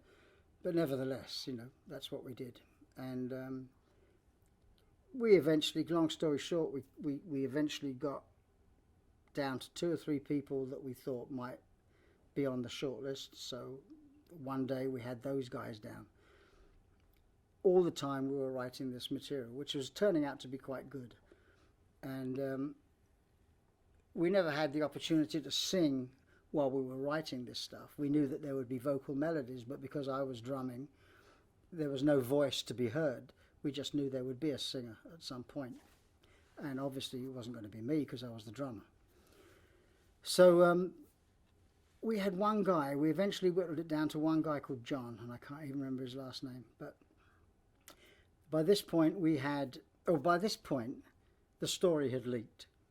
So one day we woke up, and that's why I know it was Woodfield Road, because I remember my heart being in my mouth when I opened a copy of Melody Maker. Well, I bought it, and on the front page was the picture with the box, the cloak, supper's ready, saying Gabriel quits Genesis. And so suddenly it was kind of writing an obituary of the band. And, you know, it was kind of frustrating because we kind of had some good material and we were going to carry on, but that was going to take X amount of time before we recorded it and mixed it and got it out. Meanwhile, people were thinking of us in the past tense. So, anyway, we booked Trident Studios. We went into Trident, we recorded the backing tracks, and we got our singer that we thought might make it down to sing at an early stage, to sing along. The first thing he did was sing along to Squonk, which was as a backing track at that time. And so he sang, and the poor guy, you know, the song was too high for him. He couldn't sing. He was probably nervous. It was not in the right key. You know, it was he would have been nervous. I mean, we were a well-known band, and this guy was coming in, and suddenly he had to sing this song that he'd only just learned. You know, it was terrible, really, to put a guy through that. Anyway, it didn't sound very good, and we all looked at each other and thought, okay, this is not going to happen, I don't think. So we thanked him and we said we'd let him know, which we presumably did. Now, after he left, I said, you know, I think I'd like a go at this. Now, I was always down to sing a couple of the softer songs because of my track record with things like More Fool Me. You know, I had the soft voice in the band, but I thought I could do a bit more than that, so I said, let me have a go, you know. I mean, I think my first wife had said to me, why don't you do it? But I didn't take her seriously, frankly, you know, and I didn't want to relinquish the drum chair, which I knew that was inevitable. You know, that was kind of an inevitability if I had to sing. So anyway, I went down to the control room and I sang Squonk, you know, and I went up to listen to it, and the guy said, it sounds all right, actually. So let's persevere. So I went down, I sang it a few more times, and we got what we thought was good, and then we went to another song, and like in the next few days, we got the rest of them out of the way.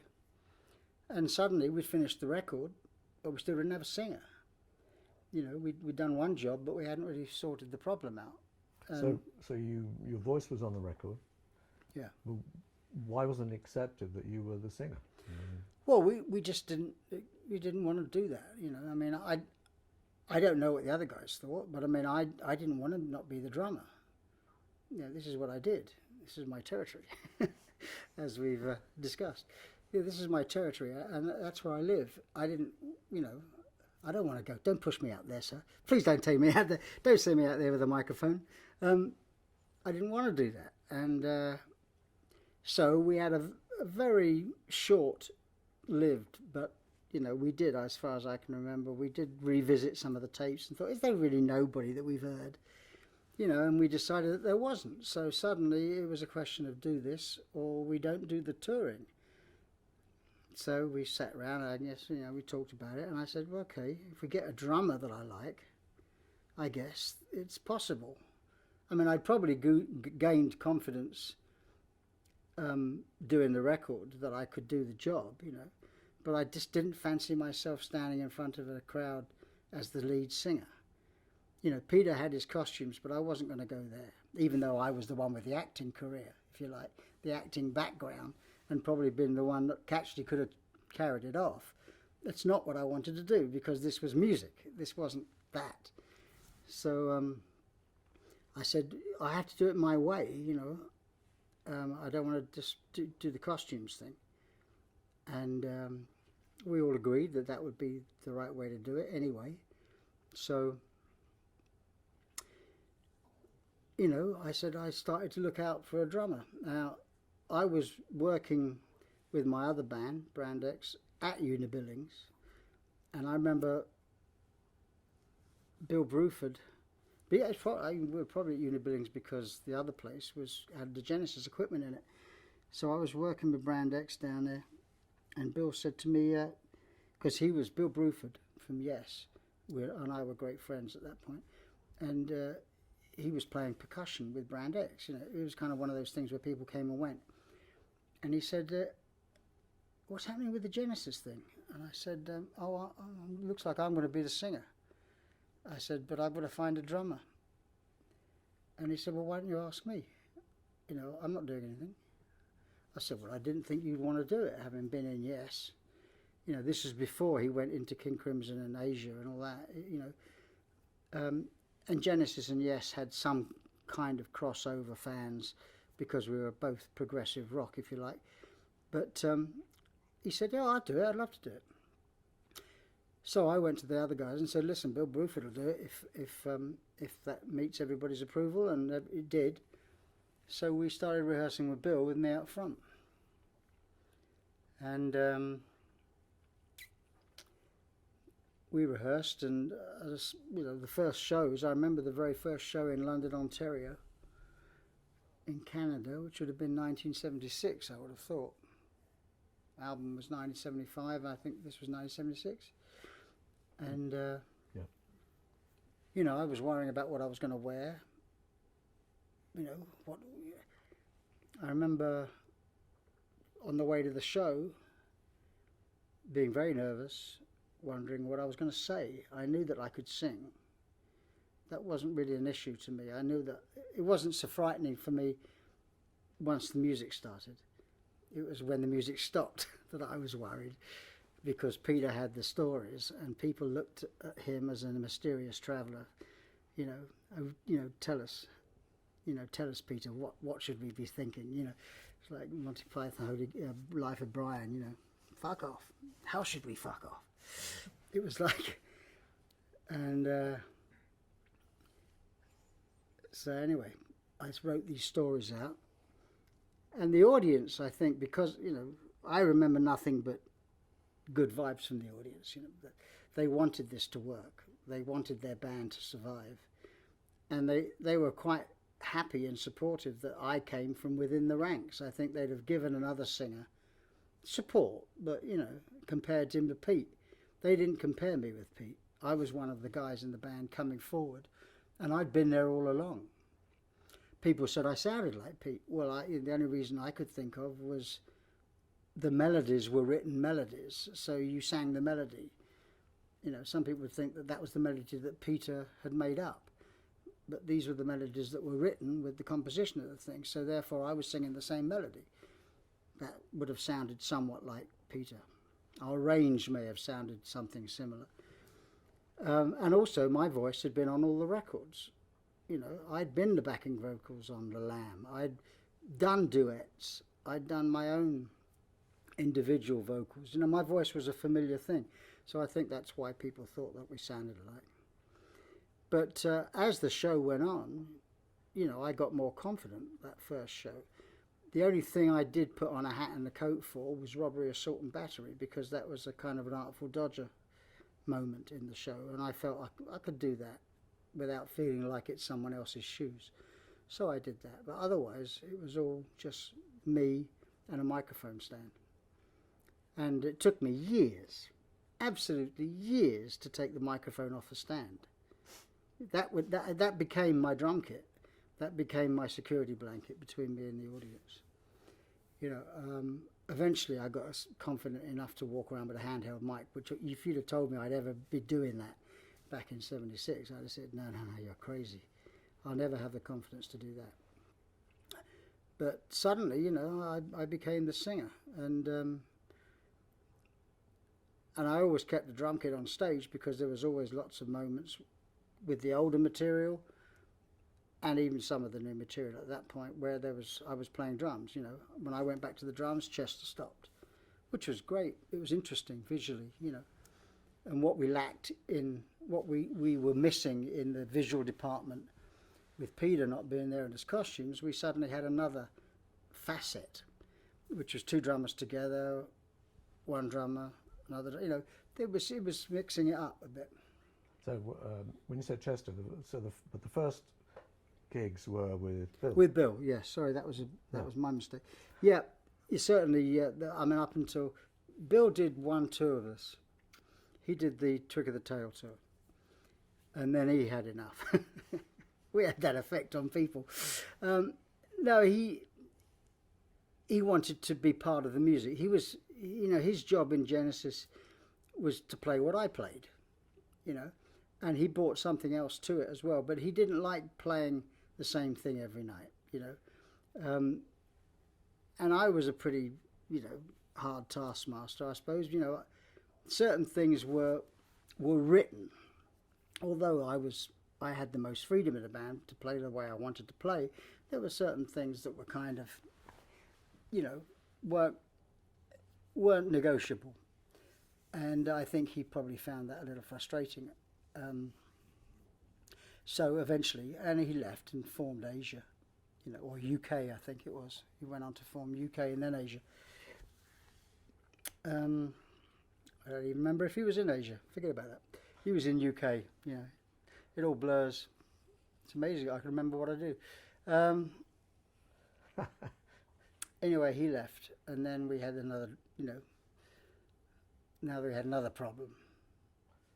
But just wondering, in those very first concerts, you're not the drummer, you're the singer, with occasional journeys back to the drums. Mm-hmm. How did it feel, I mean, just emotionally, like you're giving up a part of you when Bill was playing instead of you? Well, it was a big deal for me, because I was suddenly hearing the band from a different position on the stage. You know, when you're behind a drum kit, if you're a drummer, when you're behind a drum kit, that's the machine room, that's the engine room, that's, you know, you're hearing it with the drums louder than anything else, although you can hear everything. I mean, that's what you've got monitors for, and you can get a balance that sounds great, but the drums are kind of driving it. Suddenly you're out front and you're not hearing it in the same way anymore. You're hearing the drums from 12 feet away, 15 feet away, and you're hearing the band in a different position. You've now got to pay much more attention to the singing, because you've got to hear yourself to be in tune. And you know, I mean, when I was doing the Lamb, for example, when I was still back on the drums, I used to wear headphones to make sure I could hear everything, and it was fantastic. I mean, it was like I was playing along to a live record. It was a great experience doing that. Suddenly, in the next tour, I'm out the front.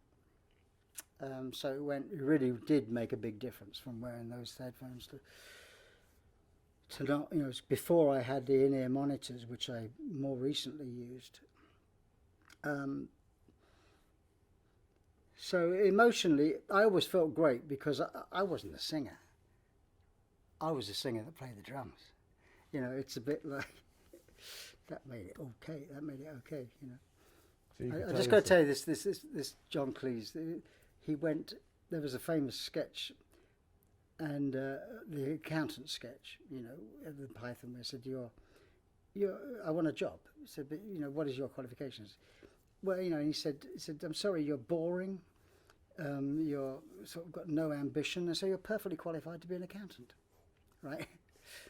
And then there was an interview with John Cleese saying, "Well, I suddenly realised after that sketch that I was meeting my accountant the next day. And I thought, my God, if he saw the show, I insulted him." So he said, he met his accountant. He said, "Hi, how you doing, John?" He said, "Very good. Listen, did you see the show last night?" And he said, "Yes, I did." He said, "Oh, I'm sorry, I'm so sorry about that sketch. You know, the accountant sketch, you know, I only wrote half of it, and it wasn't meant to be enough." He said, "I wasn't offended. I'm a chartered accountant." So it was a bit like me being a singer, you know, and a drummer. I wasn't just a singer that wiggled his ass in front of the audience. I was a drummer, so I was still cool, you know. So that gave me a lot of pleasure, because I suddenly felt like I hadn't demoted myself to being the singer. I was now in charge of two houses, and that, you know, I must admit, one of the reasons why I actually warmed to the idea of singing was the fact that the buck stopped here. You know, I was just going to stand there and sing, as opposed to have all this stuff on.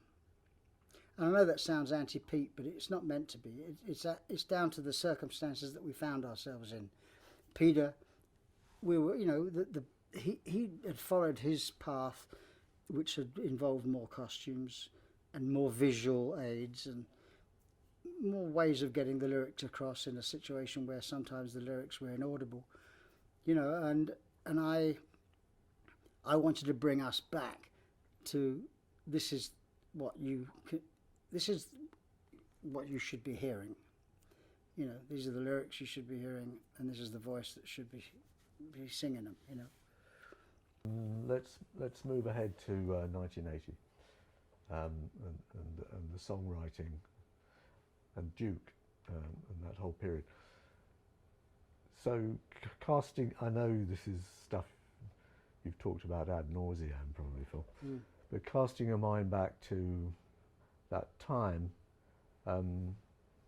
there's a kind of sense in which it's kind of a shift that Genesis had to make in a way, like it's the, you know, punk has arrived, the prog rock decline was obvious, and you, with maybe not consciously, kind of managed to steer the band towards a more songwriting, short songs, songs that were very melodic, that had some emotion in them, you know. Yeah. What's your take on all that? Well, you know, sometimes one of the other guys in the band will say something, and you think, well, that's actually, I never thought of that. But that was true. I think Mike said that we were away for an awful lot of the punk thing. I mean, 77, 78, we were on tour an awful lot. And although I was still got my 3-4 music papers delivered, you know, to the house, I wasn't there to read them a lot of the time, I guess, because we were in America or going around Europe.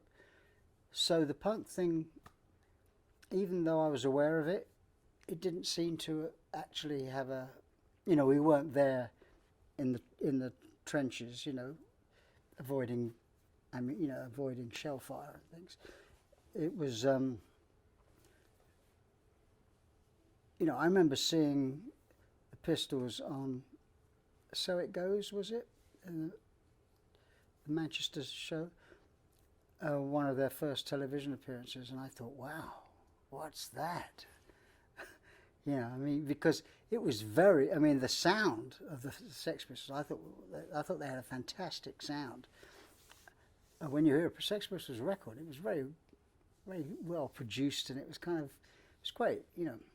I mean, obviously, production was not what they were talking about, but it just sounded so legitimate. And so I kind of liked it, and then I realized that we were the enemy. You know, we were the people that they were trying to get rid of, in a way. And I actually was quite, because I always did give Genesis a bit of a hard time myself. I kind of saw what they were talking about, you know. I was a big early Yes fan, less so, even though I liked the guys in the band. I didn't relate to a lot of their music after the first 2 or 3 albums, you know. I mean, the Yes album was great, but I didn't really, after that, go for too much of it. Jethro Tull, ELP, not for me.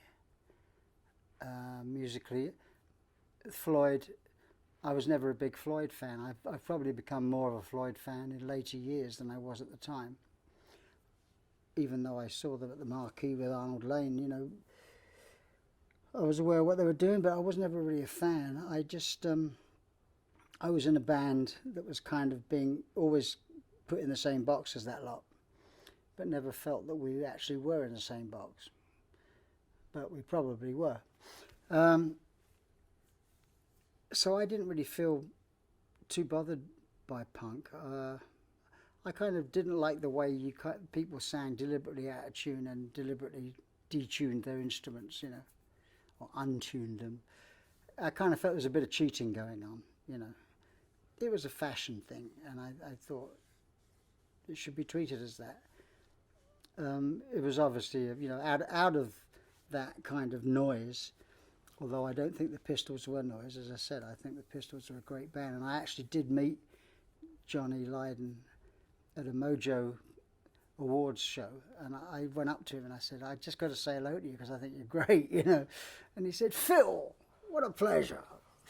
You know, and I don't think he was taking the piss. I got a picture that's in my studio at home, you know, of me and him together. It's one of those things where he's a clever guy, you know, clever guy. I've met Rat Scabies, you know, and we were going to go out to dinner together. I met someone, I forget who it was, one of the Clash or the Damned, I don't remember, but there was someone at the airport once who came up to me and said, I'm a big fan, man, big fan. And I think this was the drummer, Topper Headon maybe. And you know, so drummers tend to transcend those kind of things. We've got our own little club, and we don't find it strange that we can actually say that we like someone, even if they're the opposition. But you know, I didn't, you know, I couldn't tell you what a Clash record sounds like or a Damned record sounds like. I know the Pistols, but from all that stuff that, you know, came Elvis Costello and came the Police, and you know, punk got a little bit of melody. It kind of went through its own stages, and there was some good stuff that came out of it. But I don't think that it really affected me too much. So you weren't really aware of all that particularly because you've been touring and you've been away. Well, I was aware of it.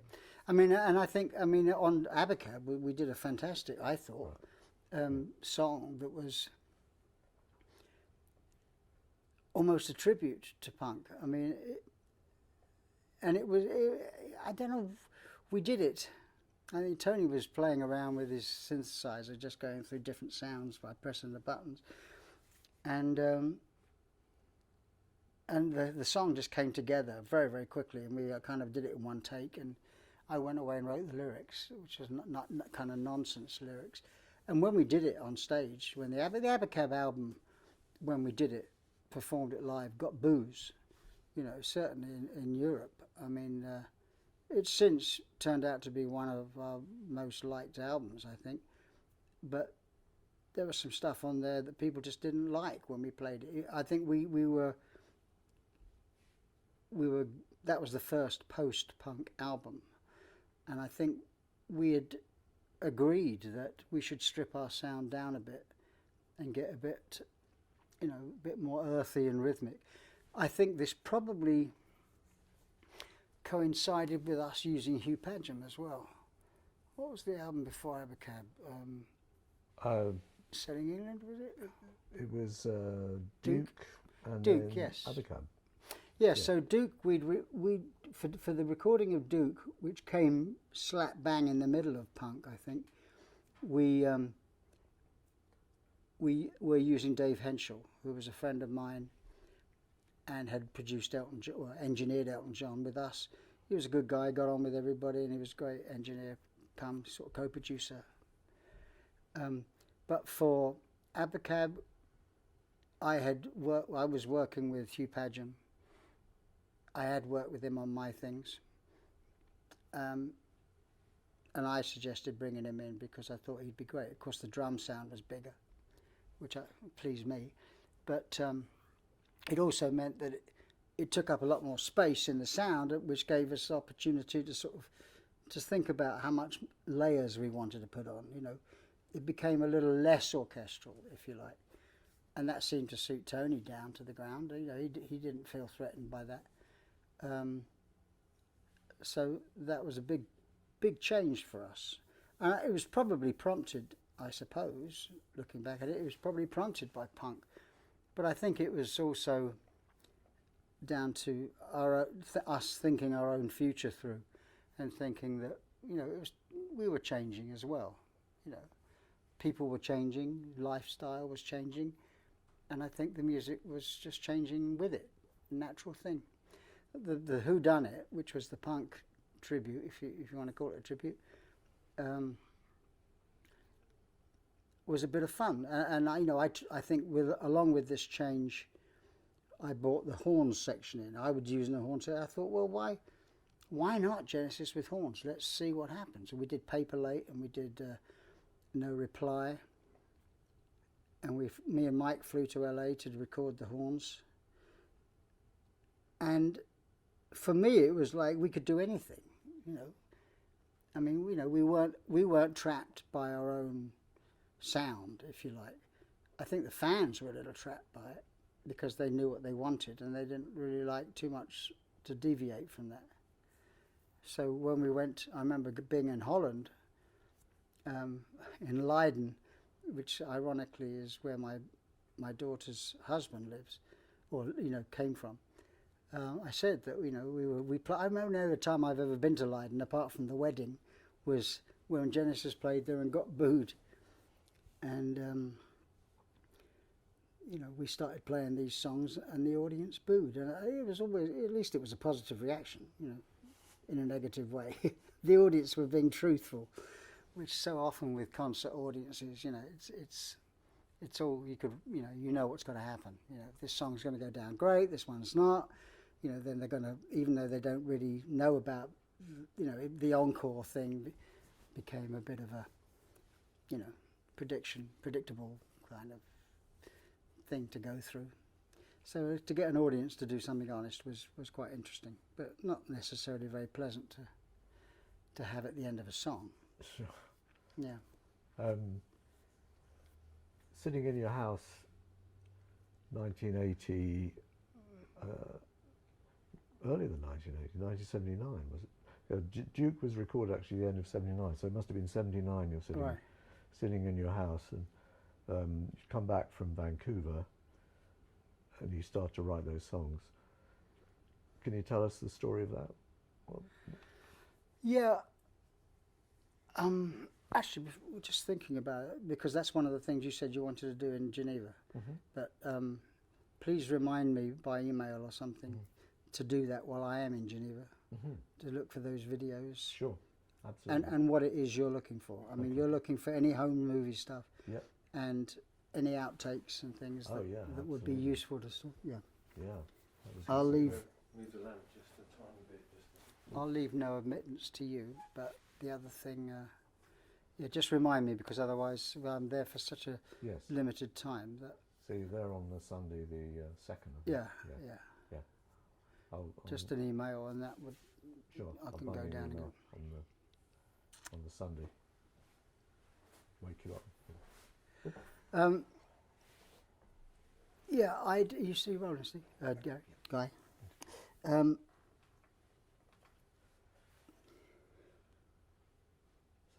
Yeah, so I mean, when my marriage broke up, my natural instinct was to go and, you know, to save it. So I had a dinner with the guys, and which by this point was just Tony and Mike. You know, I think Steve had left during Seconds Out, or the mixing of Seconds Out. I had a dinner with them and said, listen, I'm going to leave, you know. I'm going to go to Vancouver, where my wife had gone with my 2 kids. I'm going to go to Vancouver to make things work. Now, I don't think we can exist with me living in Vancouver. So this, I guess, means I'm leaving. And Tony and Mike and Smith said, you know, well, we don't have to, let's just see how things pan out. Well, you have your time, whatever you need to do, and we'll go and make our solo albums. You know, we've got plenty of material. We've been wanting to do this. So Tony and Mike got on with their solo projects, and I went to Vancouver. Well, I spent a couple of months in Vancouver and nothing much changed. So I came back, and of course Tony and Mike were in the middle of their solo records by this point. So I had an empty house, and we'd all got, at the end of the Japanese tour, which was the last tour of 77, we'd all got we'd all decided to get these little home studios, you know, very good equipment. I mean, 1-inch 8-track, which is what the Beatles recorded, you know, it was twice as much as what some of the Beatles stuff was recorded on, you know, I mean, it was like good quality stuff. So we'd all got these home studios to work and to sort of work up material on our own to bring into the band, as well as working on things for ourselves. So, as well as being given in Japan these drum machines, which I didn't actually want at first, because I probably had the same knee-jerk reaction as most drummers would do, so what do I need one for? But of course, when I started writing, that was when I realised I could use this machine. So I asked for it back. I said, yeah, we still got it. I don't know, someone had it in storage, so I got it, and I just used to go down the pub and, you know, I got to know the local people, local publican very, very well. I mean, I kind of lived there. And I would spend my time between going to the pub, not getting drunk, but I mean, I'd just go down there for a pint or so, and it became my social life. And I would go home and I'd start thrashing around on a piano and just fooling around and recording it and trying to work out, you know, how to record things, because I'd never been in charge of a desk before or a tape machine. And, you know, things started to come together. I got the drum machine and I'd start to program that a little bit. Start writing songs. Some of them were pretty sad. Not all of them were, but you know, that took up all my time. And I think Tony Smith called me every now and again, you know, just to sort of say, how am I doing, what's going on? And I say, I've been writing some songs. And he eventually, I remember him, I guess it was with Brand X, because in that period I also did some touring with the American tour with Brand X, and probably even a bit of recording with them. And we were rehearsing at the Una Billings dance studio in Shepherd's Bush, and he came down to say hi. And I said, I've been working on this. I had a cassette of my material, and we sat out in my Mini, and I played him it, and he said, this sounds good. This could be an album, you know. I said, oh, I couldn't face re-recording it again, but I mean, well, there's no reason why not. You know, I've got enough material. Maybe we could use my demos as the basic tracks instead of re-recording it. And I had worked with Peter Gabriel on his third album, and, you know, I mean, I'd been really busy in my time alone. So I'd met Hugh Padgham, and I thought maybe he would be interested. I was sent as the group delegate when Arne Ertegun visited London to meet up with us, amongst other things that he was going to do. I was voted the group delegate to go and play him the Duke album, which we by this point had written and recorded in my house, with the fact that there was nobody else there but me. And I had my studio next door to the master bedroom, where we got rid of all the stuff and moved Genesis in, and we wrote Turn It On Again, and we wrote Duchess, and we wrote the Duke album. And I went into London to play Armit, who I knew and was very close to. I was the closest probably out of any of the guys in the band, because I tended to sort of socialise more with him than they did. And he liked it, and we had a couple of drinks, and he said, well, what about you? Are you all right? Because, you know, they all kind of were worried about me with the divorce. And I said, oh, yeah, I've been writing. And he said, what have you been writing? I said, well, I've got a cassette. Just so happens there's something I prepared earlier. And he said, I'd love to hear it. So I played it to him. He said, oh, man, this is fantastic, man. He said, I'll do anything you need me to do to make this record work. I said, wow, it was a great thing for me to have that kind of vote of confidence, apart from anything else.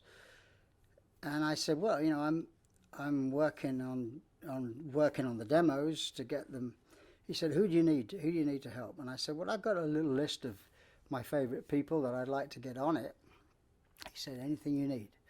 And that was great. And so between him and a guy called John Kolodner, who was with Atlantic then, but then went on to help form Geffen Records, when he was at Atlantic, he was great help. He just got everybody on my list. The only person I couldn't get was David Crosby, who had his own problems at the time, but who later became a great friend of mine, and said, you wouldn't have liked me much at that time. I was in need of help.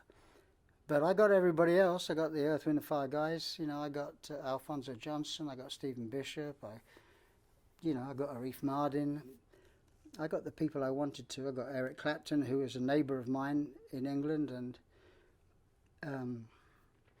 we were drinking partners in Surrey, and where he lived and I lived, and he played on some of the record at my house, and he also came down to the studio to play. So it was kind of a bit of a magical time, really. You know, everybody seemed to like the material.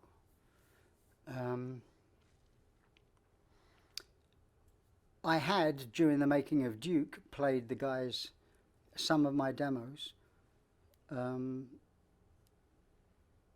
because we were looking. We had decided that with everybody having by now the solo outlets, that we would keep our solo material for ourselves and really just write with Genesis, which gave Genesis a reason to exist. So I played them some stuff of mine, and they chose a couple of songs that they liked. Please Don't Ask was one, which was a very personal song, which I was surprised that they liked, and Misunderstanding. It's down in history now that Tony Banks claims that I didn't play him in the air tonight, but I did. But anyway, I'm glad we didn't use it, because obviously I was left to do my own left to my own devices on most of the material. So to clarify, they had kind of first choice, like anything that I've done here, some of these cassettes, you guys have the first. For Genesis, Genesis can take the pick. The rest I'll do for my solo. Yes, I don't remember holding anything back. I mean, there was a point where I may have played them the kind of things that I thought they'd be more interested in, and that may have been. I don't remember the moment when I played In the Air Tonight. I just was very proud of it, so I don't understand why I would not have done, because at that point I hadn't made my record, so I didn't know how good or bad it was going to be. I was if anything, at least this song would have a home if it was on Duke. So I don't see the logic. I can't see the logic in saying that I wouldn't have played them everything, or at least what I thought they'd like. But anyway, they chose a couple of songs. And Please Don't Ask, as you say, it's an incredibly personal song, and it's a pretty moving song. Did it, at that time, seem to kind of be? Did it seem to fit Genesis as it was then, or was it actually the beginning of taking Genesis into some more personal stuff? Well, it's a good point. Certainly we had only just started to say "I love you" in a song, "Follow You, Follow Me." That was really, and that was a Mike Rutherford lyric and a group tune. So it was the early days of letting our emotions be felt and heard. I felt it's kind of stood out a little bit on Duke, as being a sort of not quite a Genesis thing, because it was so personal. It was probably the most personal song I'd ever written at that point, and here we are doing it in a Genesis session, but then Genesis really, was the three of us and our output, whatever songs we wrote. So if that's what I was writing, then it's fair enough for it to be included, But it's not what Genesis music was at that point. it didn't really fit in necessarily with what we were, what we were recording and writing. Just another thought, because when you talked about doing the solo record and preparing that, the feeling that you get is that you can do anything. It essentially is your record. Yeah. You're essentially almost like you're the producer, you're the author of this record. Yeah. Get what you make it as you want it, using the guys you want to choose from all over the world. Mm. Whereas with the Genesis, you're kind of set within this framework. Yeah. Not saying it's just different. So I agree, and this. We go back to territory. I mean, all the things that I write on the piano, and the territorial stuff with Genesis is that Mike handles guitar and bass, and Tony handles all the keyboards, and I handle all the drums. Ironically, there are certain things, like Mama, for example, which is slightly later, but that drum machine thing, which that whole song is based on, was a Mike Rutherford drum machine pattern. Me and Sarah Jane, which was, I think, on Duke, it was on Abacab, was a Tony Banks drum machine pattern. So it didn't actually turn out that, because we all had these tools at home, whatever the song was kind of, whatever got us motivated would be used in the end. But if I wanted to play piano on Please Don't Ask, that was not going to happen, because once I'd given it to the band, that became Tony's territory. And we had this issue before, which I've mentioned at other times, where Peter, who also wrote on the piano when he was in the band, would come in and wouldn't be able to play his piece that he'd written on the piano because Tony was the keyboard player. And, we had this moment on I Know What I Like when the making of that record, when someone may have been in the studio with somebody else not being there, but the idea was good. So we had the situation where Peter played a line on the mellotron at the end of I Know What I Like. And Tony, when he came in and heard it, said, "What is that?" And me and Peter, who had been there, said, "Oh, it's a mellotron. It's an idea that Peter had for the end of the fade of I Know What I Like." And he said, "Well, what are you doing playing my keyboards? It's my keyboards, and I'll play it." I think we ended up using Peter's version of it, which is only da da da da da da da da da da. But it was very territorial at that point. So at that point, even now, if we did a Genesis thing, I wouldn't be allowed to play the piano. It would be Tony. He's the keyboard player. That's why, if you want to play the piano on your stuff, you keep it for your solo record.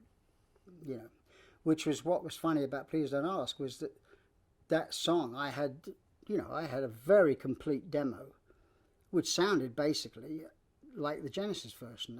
To the point where apart from the sonic quality of the tape, like whether I could hear the hiss, I couldn't tell you.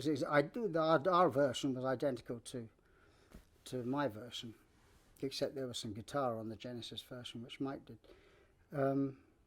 But it was, a very personal song. Misunderstanding, was voted by the record company to be the first Genesis single from that album, and that was our second. Follow You, Follow Me being the first, it was our second hit record in the States.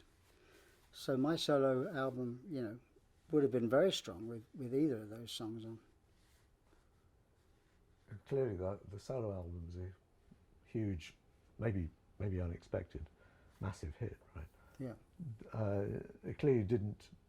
Having those two songs on Duke didn't take it away from the solo album, because it was an enormous hit. And well, there was, I had more than enough songs. So, Against All Odds, unbelievably, was not on my first solo album either. That was another song that was left off.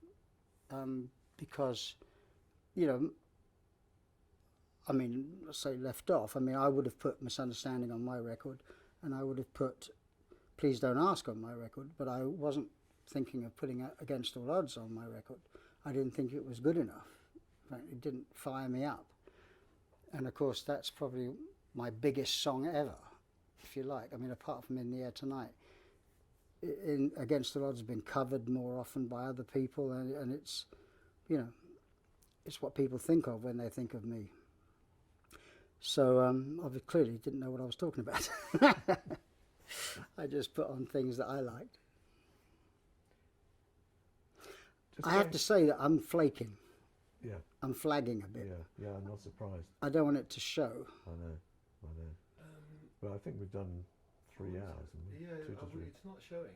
But obviously, this is more how you're feeling rather than how. Well, it's. I just realised how hungry I am. Yeah, Right. you know. Actually, I didn't have any lunch or. I mean, we've done. We've done 3 hours. Yeah. Yeah, Right. that's right. We've done 3 hours. We're going to fill in on other things on another day. Oh, but I know we're nowhere near I think complete. yeah.